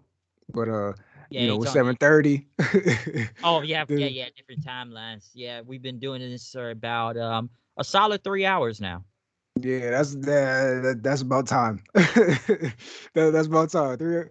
It's crazy because just like when we did the All Out review, it's easy to just chop it up, man. But yeah, man, Yeah, do got you just things to shoot the do. shit. Really is. And like you, I don't know who said this. It would be between you, Steven, or somebody or the other dude. But Right. Yeah. I'm glad that I found some real fans that are creepy or weird. Oh yeah, I said that. Yeah, because you see a lot of those online that take this a little bit too insanity half the time, or just like it's like the Owen Hart situation. I still think it's crazy that, oh man, WWE ought to sue them for taking Owen Hart's name. How dare they do this to Owen Hart? Like, I've seen fans were not happy about Weirdos, Owen bro. Hart being in Take AEW. Yeah, it's a lot of people who just take it to the far extreme, and it just don't look at it as a form of entertainment that what it is. And I think the wrestling fan base, before you go off, I think the wrestling fan base is like the craziest fan bases out of all things that entertain us, out of Probably. sports fan base, out of the any fan base ever. I think we are not we, but we in it, but it's not us. But I think the wrestling fan base like the craziest out of everybody. I mean, W maybe, fan but base. every They fan base really got their are. crazy fans. Oh, Star Wars they fans, Nicki Yeah, Minaj fans. Like everybody got their weirdos. So Sasha fans. I mean, but but that's still wrestling though. Oh, my bad. I'm sorry. I'm in different genres, but sports teams fans, any type of something you like. yeah, PS5, Xbox fans. Yep, it's Apple, Android. It's everywhere. right. But it was a pleasure though. And I do Hell it. yeah, man. I really enjoyed this. Yeah, I'm definitely down to do it again. Maybe we can hit up a Hard to Kill review or something. Like, but whatever. But yeah, I'm gonna sign off. And Bryce, you already know I'm gonna talk to you later. Nice to Yep. meet you, Kyle. Thank you for being on, Steven. Most definitely. All right, Kyle, you still there? Yeah, I'm still here. Yeah, but yeah, this was fun. This was very fun. the crazy part about it, like the topics that I had, we kind of sold them up. So every time as we were talking, I was like scratching off all the topics because we were basically sorting them up in different conversations because how I looked at it is most of this stuff was connected to each other. Hey, hold on, incoming call real quick. Listen, I know you don't want to say much to him, but can you kind of bear with me on this one with him real quick? All right, cool. Let's just kind of move past the whole other situation I'm at him in right now. All right. Hello. Hello? Caller, you're in? I'm in. Yeah, you Maddie. kind of missed the whole thing. I heard. Come this way, baby. We've been talking for 3 hours now. 3 hours. Oh, I missed that much. Yeah, Am Jrod I already live? left. Yeah, you are live still, but We're Jrod. live? Yeah, we're kind of near the end of this live too, but Yeah, that's Jrod fine. That's left fine. like about almost 40 to 50 minutes ago, about an hour, and my other friend just literally left like 2 minutes ago. Oh, okay. It's just me. It's just me and Kyle right now. That's We what's were up. just What's kinda- good, y'all? What's good? What's good? What's good? What's good? Man. So, what would y'all talk about so far? I know I'm at the end of the show, but like, what would we talking about? Dude, we've literally talked on nearly everything. We talked about Edge. We talked about Punk, multiple names from Christian to Bianca to the releases to fans returning to NXT 2.0 to returns wow. and debuts to matches we liked of the year to Wow. Peacock to just AEW in general I see to that. Ring of Honor and whatnot. Yeah, we've been literally talking about this for nearly Almost 3 4 hours hours. now at this point. See, knowing your show, I know you got a lot of. Hello? Where you go? Hello? Where'd you Yeah. go? I think he hit the pause button, I think. Yeah. Yeah, hold on. He's still on the thing. Trying to see what's about to happen. Hey, keep talking. I gotta get something real quick, all right? Yeah. But yeah, we went through everything that came for 2021. It was a lot to talk about for 2021. It definitely was. It was. It I mean, I didn't know how much it was to talk about until we started talking about it. Yeah, It was a lot to talk about. Yeah, I I didn't agree. know it was so like 2020 wasn't that much to talk about. All right, the pandemic era, how did the wrestling company transition into the pandemic era with See, the having no fans? But right. we had returns, we had we had great matches, we had the returns of the fans, we had new stars that were being built. It was a lot of things that were going on, especially the releases. And so Right. it was so much to even try to get to with 2021. That's why it was a 3 hour review because Right. it was so much. I'm not gonna. I ain't gonna keep y'all for another 3 hours. But if I could tell my opinion, 2021 is probably one of my favorite wrestling years in a long time, and that has to do with a lot. You know, the fans returning was monumental because as DJ Master Bryce would tell you, I wasn't a fan of the Performance Center, and I was lukewarm on a Thunderdome. You know, so as soon as we saw that fan come back, that the crowds injected the entire show with a bit of energy and electricity that was lacking the entire year last year. You know, you got Bianca winning the Rumble and Edge returning and winning the Rumble. You had CM Punk coming back. You had so many things that were just happening that just 2021, if you ask me, was phenomenal. No pun to AJ Styles. It was a phenomenal year. You get what I'm saying? The revolution of professional wrestling definitely took a big turn. AEW used to be considered a pissant company to one Paul Levesque, but now it's the biggest competition they've had in over, in 2 decades. You're Yeah. right? Am I wrong? Yeah. Right. It's You Yeah. know, not wrong. But I would say to a default. yeah. And see, Yeah. yeah. I agree. I agree with you that they are, because I did mention it to Bryce a few months ago, actually, that they are beginning to become a problem for the WWE. But Absolutely. it's all because it, there's nothing else. You know what I'm saying? So of course they're gonna be that company that's gonna inch closer and closer to the WWE. But what Right. I want to piggyback what you were saying. Yeah. Here's the thing. Me and Bryce, I had just mentioned this earlier in the show. If they put the right guys in the right position over there at AEW, they can easily trump WWE. Easily. Yeah, that's true.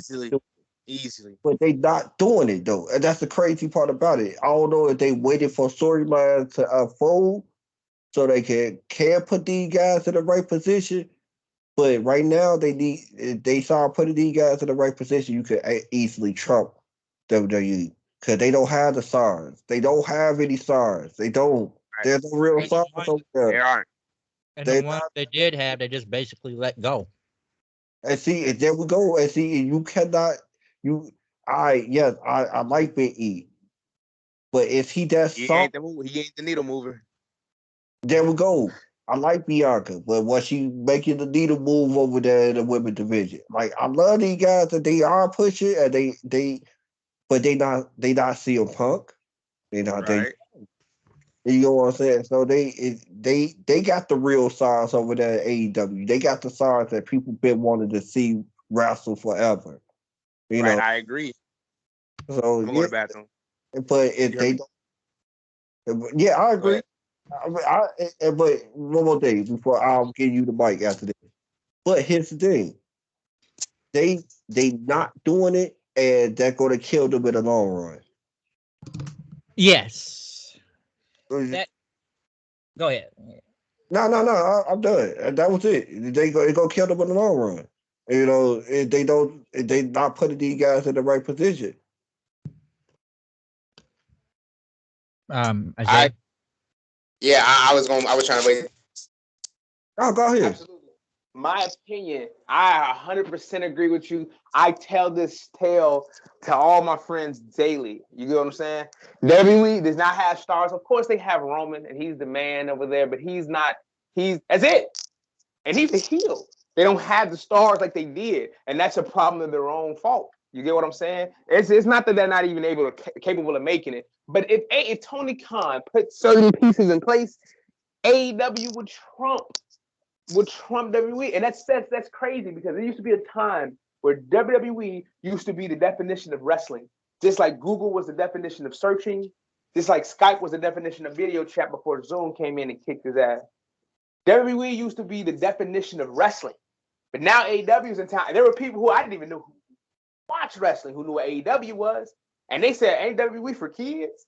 People still watch that. I was like, damn. That's what we kind of talked on NXT earlier about Oh, what don't they get no, changed. don't get. Yeah, we went in on NXT. I ain't even gonna. It confusing because they don't know what it was like. Bro was saying earlier, he was like how the presentation it seemed like it's for 13 and under, but the storylines it seems like it's for 18 and up because they don't. I don't know what they want to present. Do you want to present sex or do you want to present kitty stuff? I don't. What is it, WWE? What? I don't understand you right now. You kind of confusing me because Right. uh, Yes. the color scheme. Yeah, y'all wanted to be edgy and gritty, but y'all had it already. I had said that earlier. Y'all had that already. Y'all had the golden black brand, and that was gritty. I just didn't understand the change. Because we basically said it's basically developmental at this point, and you're weeding out most of the black and gold guys that were there or are still there and are just being weeded out at this point. Because we went from multiple names and how a lot of these gimmicks we don't really like right now, or just who's over there. Because we went in on guys like Grayson Waller and which he's the top heel for some reason. He's the top heel now all of a sudden. Or poker player Duke Hudson, or Mr. Tony D'Angelo, Don't get me Chicago started State on. Don't get me started on expert. NXT. You know I'm gonna go in. Yeah, them. Like Lash Legend, the Diamond Mine. Oh God. But yeah, I know you don't like the Diamond Mine a lot, but and stuff. But we went through a multiple kind of names. It's like who's really that big of a deal? And I'm trying not to say any of the people that's already been there from the Black and Gold brand, but like all these new guys that you've brought in, who's really something like that other than what Braun Breaker right now? Gacy, I'm I'll gonna tell admit, is you. in somewhere. Sorry. If I can, I want to tell you my opinion on NXT very very briefly. I'm just gonna tell you. I'm gonna give you an analogy. So some shows, wrestling shows, it's like they're old, like WCW. You go take it behind the shed and you put a bullet behind Old Yeller's head, to put it out of his misery. That's not what they did here. They took Beethoven. They took like an important dog, an important person, and shot it in the foot. So now it can't be that person anymore. Now it's limping. And then they wanted to change his color, so they put a dress on him. That's what they did with NXT. They had a perfect, flawless idea, flawless analogy, flawless. I mean, I'm not gonna say flawless. It had its problems here and there, but it was the best thing. It was the best wrestling on TV. I think arguably the best wrestling on TV. Yes, And then you come in and be like, these aren't rolling the ratings, which I'm like, are you really going to be dragging ratings? Are you really going to be grabbing ratings today like you expect anyway? I mean, over AEW right now, NXT fan base was something else. So they just made a mistake. They should have just kept on going. Because even though AEW had bigger ratings, barely, had more ratings, had more people watching, NXT was always a better show in comparison at the time. But now, it's not even close. It's not even close. AEW is better than everything else. Dynamite is better. Yeah, bro. No, I definitely agree. I am so disappointed. I wanted to change your analogy a little bit. We all been through this situation. We all had this situation before. NXT, how Vince McMahon was looking at NXT.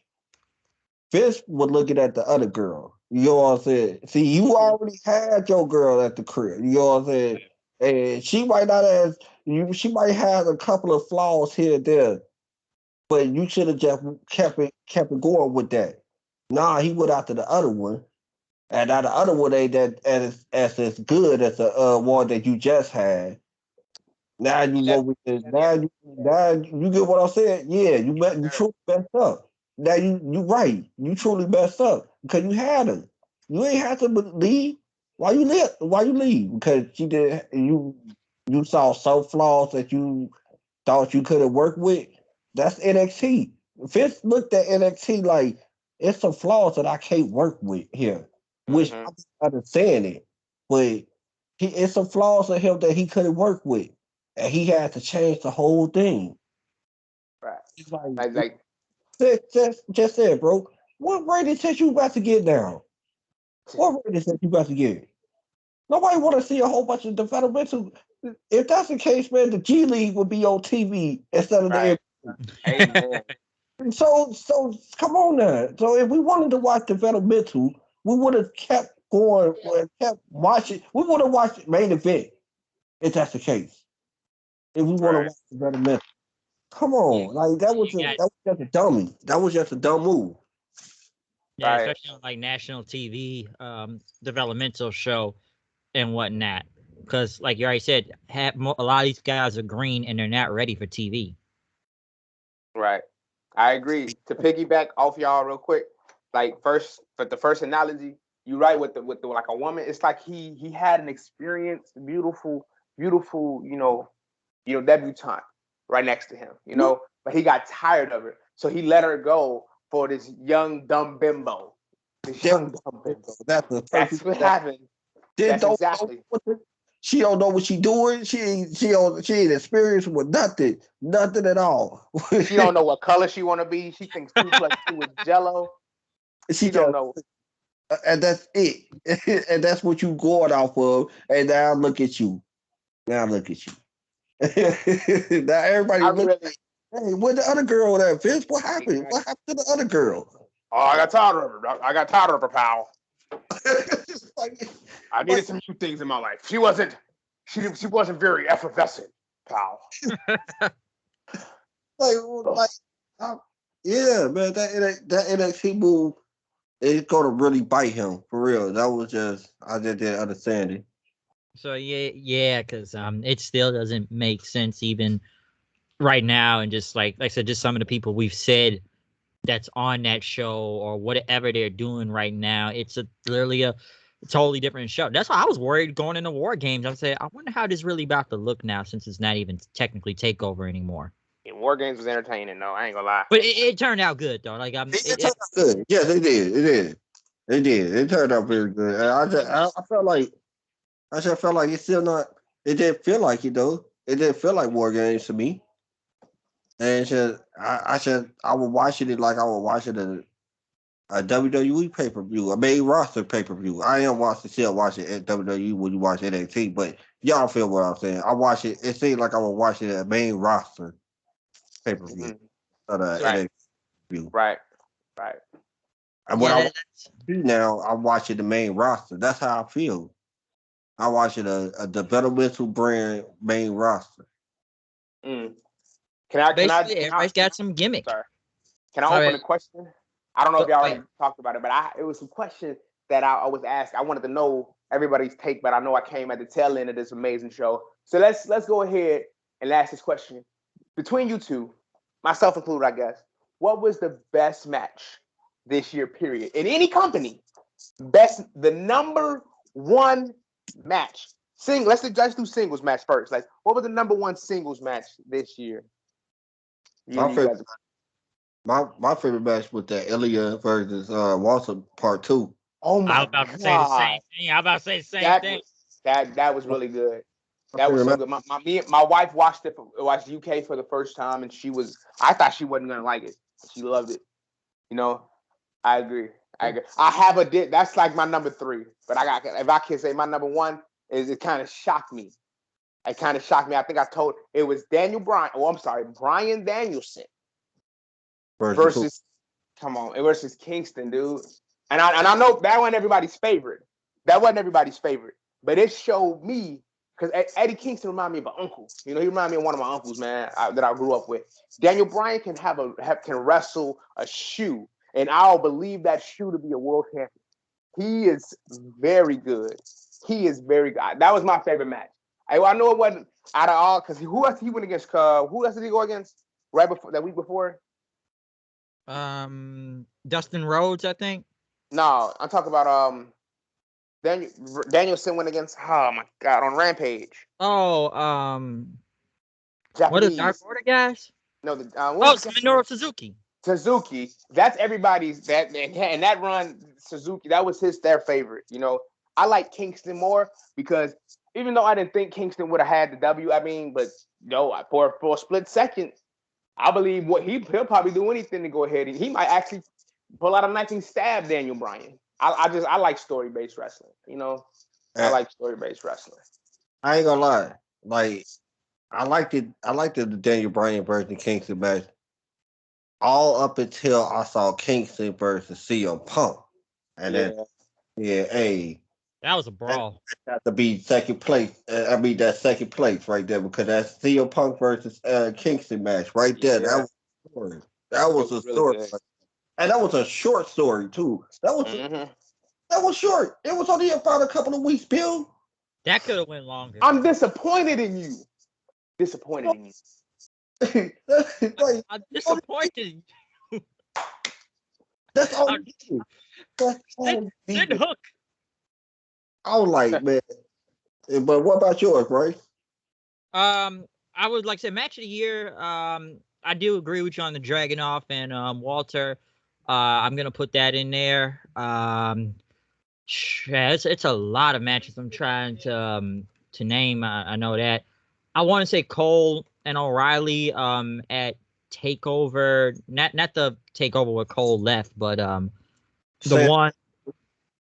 was it 36 or like Stand and Deliver? Yeah, Stand and Deliver. Yeah, because Stand and Deliver was a really that was a really good show and whatnot. Because like I said, the Walter Dragunov one was in your house. I know that. I would say Edge and Seth Rollins' SummerSlam was one of my favorites. I was just gonna say that. That Hell in a dog. Yeah, I was SummerSlam one. I'm gonna go with even though I didn't watch the show, I watched their match. Hell in a Cell was great though. Not the Super Truck, Crown Jewel. Yeah, Crown Jewel. That's the one I'm referring to. Yeah, and see, that was, man, it showed. I knew Seth was athletic. You did. You want to come here, baby? Piece of floss. Hey, I knew Seth was athletic, but that Hell in a Cell match showed me how athletic he was. Yeah, he's really good. Seth can go. He can definitely go. Yeah. So yeah, I would have to put that they matches, like feud. Would say one of the top ones of the year with Edge. It's just kind of weird now that Edge is now moving on to the Miz. Where's it at? The Miz, the fucking Miz. Oh no, for real. We don't got Morrison no more, so we got Miz and Maurice versus Edge right now. So it's kind of crazy. This guy went from facing Seth Rollins to now he's facing the Miz. And I started just saying, like, do I really need to see this? Thank Nah, you. nobody needs to see this. Nobody. But they gonna give it to us though. Yeah. Oh yeah, they're definitely. It's since 2006. Something building since 2006. I don't even remember it that well. Me either. I don't know. I ain't. He said he didn't get put out of a locker room for eating chicken. Yeah, I remember that part. Yeah. That I do But not. what Edge? What that happened? I mean, what Edge was one of the people who was that kicked him out?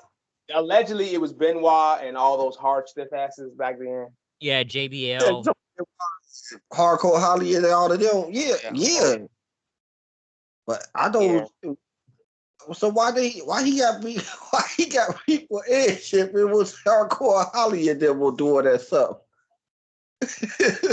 Yeah, you could probably say about JBL. You couldn't probably say nothing about JBL because they put JBL in the Hall of Fame this year. So, JBL was 102. Yeah, I forgot about that. I forgot about yeah, JBL. It's great. He's in the Hall of Fame now. They put him in the Hall of Fame this year. That latter part of his career, that WWE Championship run, he deserves wrestling God. I say that run right there really made you look at him in a different way. If he didn't have that run, I promise y'all, I would have still been looking at him as the APA Bradshaw. That same idea didn't work for Gender though. It didn't work for Gender. No, because here's the thing. See, JBL made that gimmick. He made that character. You believe he was a dick. You know what I'm saying? You believe he was the biggest a-hole in the world. You believe that. You wanted to smack the mess out of JBL every time you saw him on TV. Like, boo! And they were legit boos. Like, you really didn't like him. Thought he was a horrible. That wasn't the same thing. It was a different booze. They were boo. They were like boo. Off my TV. I don't like you. I want to see this bull. Go away, Heat. Like, come on now. It's like that's what the difference was. That you can't see. People want to compare that championship run, together, but no, you can't compare it. Yeah. Here's the thing. At least JBL was presented somewhat like a tough guy. You know what I'm saying? Yeah. He was the old guy. He was the guy that other people went to go pay to go get other wrestlers to get beat up. You know what I'm saying? That's a good guy. A different eyesight. We were looking at JBL a little differently, but we didn't look at Gender that way. Gender would lose. He was with 3MB. He would just constantly lose it, constantly. And then all of a sudden you go to, he's the new champion. Yeah, let me add on to that real quick because I always thought it was kind of crazy that they hired Gender back. And then it's like this guy's taking L after L after L, but then it's like this guy's in incredible shape then. And then all of a sudden he gets a title shot and wins the belt then from out of nowhere. A week after he hit Finn Balor with a stiff elbow, by the way. Yeah. I forgot about that. Remember that? He knocked him out or something? Yeah, I remember that. And then a week later, boom, he the number one contender for the WWE Championship. Whoa! That's all we gotta do. Somebody else ain't trying to say. Yeah. They really took that title. Go ahead. My bad. And he won the title. I was at that show. I was at Backlash. People actually liked it. My brother liked it. He cheered for him when Gender won the belt. I was there. I think y'all cheered for the title change. Yeah, they cheered for the shock value. Always gonna get a pop. You know what I'm saying? That first initial pop. Until everybody calmed down and just really realized what just happened. They're like, wait a second. Are we cheering for Jinder Mahal being the WWE champion? Did he just win the championship? And everybody just looking at each other saying, yes, he did. He actually won the championship. And then everybody cooled down. And then that's when you saw on the internet, everybody was going crazy. It's like, man, we just didn't understand it. I wanted to give him a chance. Don't get me wrong. I'm not one of those fans that be like, man, I don't like it. Just get it out of my face. But I will give you a chance. So with the matches with Randy Orton, they was okay. They were decent. Why we had to throw Shxggy out there to get beat by him? That still baffled me. They gave him the great Khali. They were giving him every day to get him over. Punjabi prison match. They gave him every day to get him over, but they did it. It didn't work. It just didn't work. And look at him now. He a former WWE champion who getting whooped by lower mid carders now. Tagging with a guy named Shxggy. Tagging with a guy. Listen, my brother was at SmackDown on Friday. Like he told me that Jinder, I don't think he barely got a reaction when he came out there because he was at the show on Friday. So I just kind of look at Jinder now. It's like, yeah, now you're just tagging with some dude named Shxggy, like the Veer dude who is supposedly getting this big push if he ever debuts. We don't know where he is, but he's coming though next week. Still next week. He walked past Xia Li, got lost on his way to Raw. I told you, he always leaving his luggage at the airport. That's all it is, bro. He always leaving his luggage. It's like, man, we be telling them, like, man, hey, Pierre, you left your luggage again. Gonna be late for Raw. You know, and he always late for it. You know. But here's the thing, though. You know why he not getting a reaction? Because he wasn't built the right way. Agree. If he were built the right way, we would probably get some type of reaction.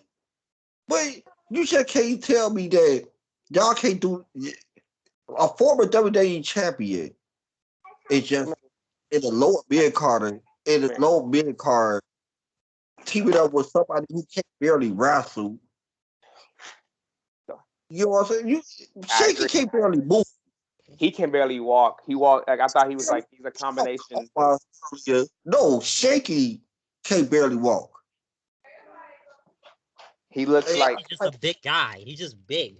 He looks like you remember No Mercy? You have No Mercy, the video game?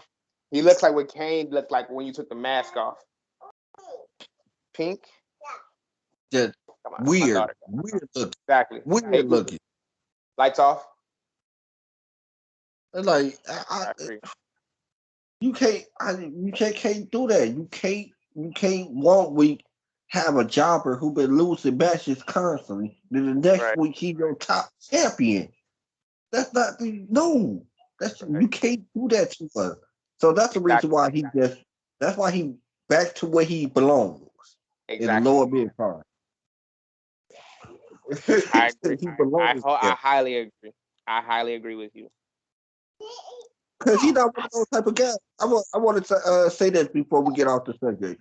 But Jizza's not one of those type of guys to go have classic matches. Or you could even have somebody can guide him into a classic match. You can even do that with him. He's not one of those guys, bro. He's just not. And so you can't put the title on a person who you can't even have good 5-minute matches with. I agree. He's not gonna pull out no 5-star classic anytime soon in the Tokyo Dome. Oh yeah. I'm not expecting him. I'm not expecting a lot of people to do, but I expect him to at least do something. You know, at least give me a match, a 2-star match. Please give me a 2. A 3 is average. I can't think of the last good Jinder Mahal match ever. I'm not trying to be mean.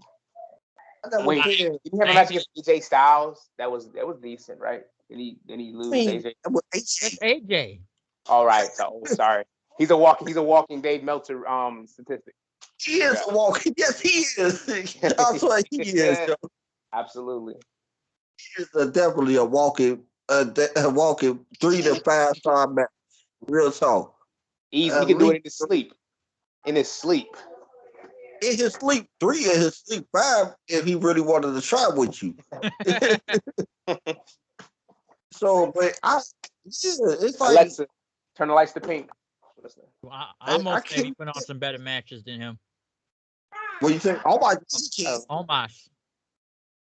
can. And that's the crazy part about it. Because we talk about John Cena with the 5 moves of doom. Shoot, Jinder Mahal had like 3 moves of doom. He really named And other than the Colossus, Alexa, anything from pink. Arsenal, Alexa, anything from Arsenal. that likes the hot pink. Right. Yeah, what movie can you name from him? Right, you can't name a The movie other Colossus. than the What did Colossus. he? Oh, that's all I thought. That's it. He purple. Come on, baby. At least he's not like his friend. See, the Great Khali only had 2 moves. He had like a chop. Hey Google. And And a choke bomb. And a claw. That likes the purple. Oh yeah, the vice grip. Yeah, yeah. That 3 there. He got 3. He had that choke slam, the double that double hand choke slam. Right. Yes, he got that the chop and the claw. Yep. There we go. Alexa, say likes the blue. And they put him in the Hall of Fame this year. Wow. Yeah. Let him. Yeah. Yeah. I want to. Yeah. Okay. Yeah. Come here, baby. Can I see? Uh-oh. So, yeah. They put him in the Hall of Fame. That's the crazy part about it. So that's insane. Like but he was a world champion though. He was a world champion. Yeah, I know he was. Don't be wrong. He was a world champion. They put him out there with Taker. Yeah. They put him out there with Taker. They put him out there with Triple H. They put him out there with John Cena. Batista. Everybody tried their hand trying to make a good match with Great Khali. And all of them failed. All of them. Every single last one. The best one who had a good a halfway decent match with him with John Cena. That was the only one. That's true. Other than that, Taker couldn't do nothing with him. Triple H couldn't do nothing with him. That pretty girl. Anybody else work with him? Batista? Yeah, Batista couldn't do nothing. Yeah. Rey Mysterio? Hold on, baby. Oh no, and John Cena could do nothing with him. Rey Mysterio couldn't move him. So ain't no way he can have the match. Like a great. Yeah, Paul Ray. Yeah, Paul Ray Mysterio. He has to get killed by that man. It's like nobody could have had a good match with Great Khali. That's why he quickly went straight to comedy hour. Oh yeah, the kiss cam and dancing around and he went from a straight up killer to a joke to the kiss cam person. Like, come on, man. And just dance around, just move your arms and dance. So, the Khali theme song, his theme song when he was with doing the comedy hour and all that stuff. That theme song was kind of decent. I ain't gonna lie to you. If everybody could remember that theme song. I'm so proud of you. I'm so proud of you, D-Hug. You could low key rap off to that though, for real. That was actually not a beat. I remember that. Well, yeah. That was kind of low key, kind of decent. But other than that, like that's the reason why Great Khali felt like that. You did it. That's why it didn't work. But yeah, I was gonna say but yeah, Isaiah, yeah, we had literally covered, basically all we could cover. Honestly, right. I can't wait to watch the show. I really can't wait to watch the show. Your shows are always phenomenal, dude. I cannot wait to watch it. And I'm glad that even though it was a tail end, I'm glad that you guys allowed me to be a part of this. For even though it was a tail end, I love you guys' opinion, man. Yeah, we're gonna get you on the next review though, whenever the next show is. Absolutely, man. I'm looking forward to it. We have to wrap it up. Yeah, we've been talking for this thing's been going almost about 3 hours and 38 minutes now. So yeah, we got a lot. It's not like we've been for like 6 hours like before, but like I said, we mostly covered Alexa, turn lights to everything. So did we get everything on the list you wrote down, Kyle? Oh yeah, most definitely. We did everything. Like I told you, most of the stuff that was connected to each other. So even though I had a long list, but most of the stuff was connected to each other. So we basically got past everything. We got past the debuts. We got past the releases. We got past Alexa, that likes the hot pink. And what else we got past? We got past every day. We just about cover every day, bro. Like you said, returns, releases, fans, NXT, AEW, any company in general, from partnerships, New Japan, talk about singular things like Edge or, Christian or Cena, Ring of Honor. Like, I guess we tried to cover whatever news story that was out there that was relevant or big enough to talk on and stuff. I think we covered most whatever we could on that and stuff. So, like I said, we covered most of everything that, yeah, I guess, unfortunate, passings and whatnot. Yeah, R.I.P. New Jack. Got to say that. R.I.P. New Jack. Cause yeah, we lost a good one this year. Jerome Young, rest in peace. I mean, he's with us. Yeah, it needs to. A lot of people had a lot of opinions about him, but yes, ma'am. I like Jack. Yeah, Crazy. he's amazing. Crazy, but his So- shoot interviews made me laugh all the time. Yeah, I agree. we did lose a few people in the wrestling business this year. Who? I said we did lose a few people in the wrestling business this year. Yeah, Pat Patterson, Pat Patterson. Who else? Oh, I don't have at the beginning of this year. That was the ending of 2020, was it? Come on here, baby. Yeah, Patterson. I think was Patterson was last year, I believe. Last year, right? That was the end of the last year. Was it like November, December? Yeah, it was one of those. Yeah, November, December he passed, so I know that. Yeah, I know Jimmy Raven just passed recently. I know that. He's from TNA back then. I do know that. Bobby Eaton, part of the Midnight Express. Probably was a good. Like I didn't know him as a manager.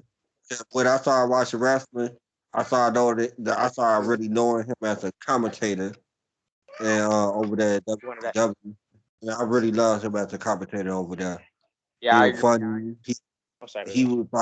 He was the comic relief of the commentary table. That's true, and definitely. And I'm trying to just remember some ones real quick. Daphne. Yeah, that was sad. That was sad. Sad. That was like that hit you with a heart right there. That was very sad. Butch Reed. I think Jim Crockett Jr. Paul Orndorff. Yeah, I agree. The Patriot. Like the Patriot, I do remember because of shooting interviews. He had Kurt Angle's theme song before Kurt Angle had the theme song. Wait, wasn't this the thing? How do you open it? I know that. I'm just not pulling it hard enough. I thought I was gonna break it. I always heard his name though. Yeah, I heard his name so many times. I just never seen him wrestle before. Yes, I do know that. Like the outside, Barry O, like Barry Orton. That's ain't that Barry Orton's uncle, ain't it? Yeah, he was Orton's uncle. Yeah. This way. Oh, okay, now I get you. Thank you. Joseph Fifas from the NWA. The question mark. The question. I remember he passed. Yeah. Give me, baby. Yeah, I do remember that. He was over at AWA. He was over. Yeah, so I do remember the question mark. That was sad to hear. Yeah, he was only like 40 if I remember. Man. So he had like a disease, I believe. I don't remember what it was all the way, but yeah, I do remember that. Or like Blackjack Lancer. Like I think that was just the ones off the top of my head I remember though. But it was some very notable ones though. I agree. So yeah, I like the one I just gotta the one that did kind of mess with me was the New Jack one though. Yeah, that was a big deal, man. Yeah, that such shock news. Yeah, that one low key messed with me, just because of it just I don't know, man. Like New Jack is like one of those guys you don't really expect to just kind of go out like that. Yeah. So that's why. But Yeah, but yeah, just to end this thing off though, yeah, we are at the end of this, so yeah, basically, thank you for everyone that has came on. I know some of them have already logged off, and we already thanked them and whatnot, but everyone that has been on this thing for the past almost 4 hours, though, today. I say I know you were late, but hey, you still got something in for a good 40 minutes. And I'm honored. I'm completely honored. I appreciate it tremendously much. But yeah, we're gonna do a big review again like this at hopefully at some point or soon enough when the time is right. Looking forward to it. Yeah. So yeah, other than that though, y'all want to plug anything before you head up out of here? Well, follow me on Twitter on at straightface40. And yeah, that's about it. My name is Kyle. And I enjoy being on the show, bro. Oh, most definitely. Yeah, follow me on Twitter at Hooded Knight 890. Comment, subscribe, like this video. Like I said, it was a lot to talk about, and like I said, we covered almost everything today. So this was fun, especially it was more fun and enjoyable having more people on. All right. So yeah, other than that though, yeah, we are done. I'm gonna go work on this. It's probably gonna be a while till this gets uploaded online, but it should be on sometime later tonight. All right. Looking forward to watching it. Yes, All right. most definitely. So I'm gonna stop it right here.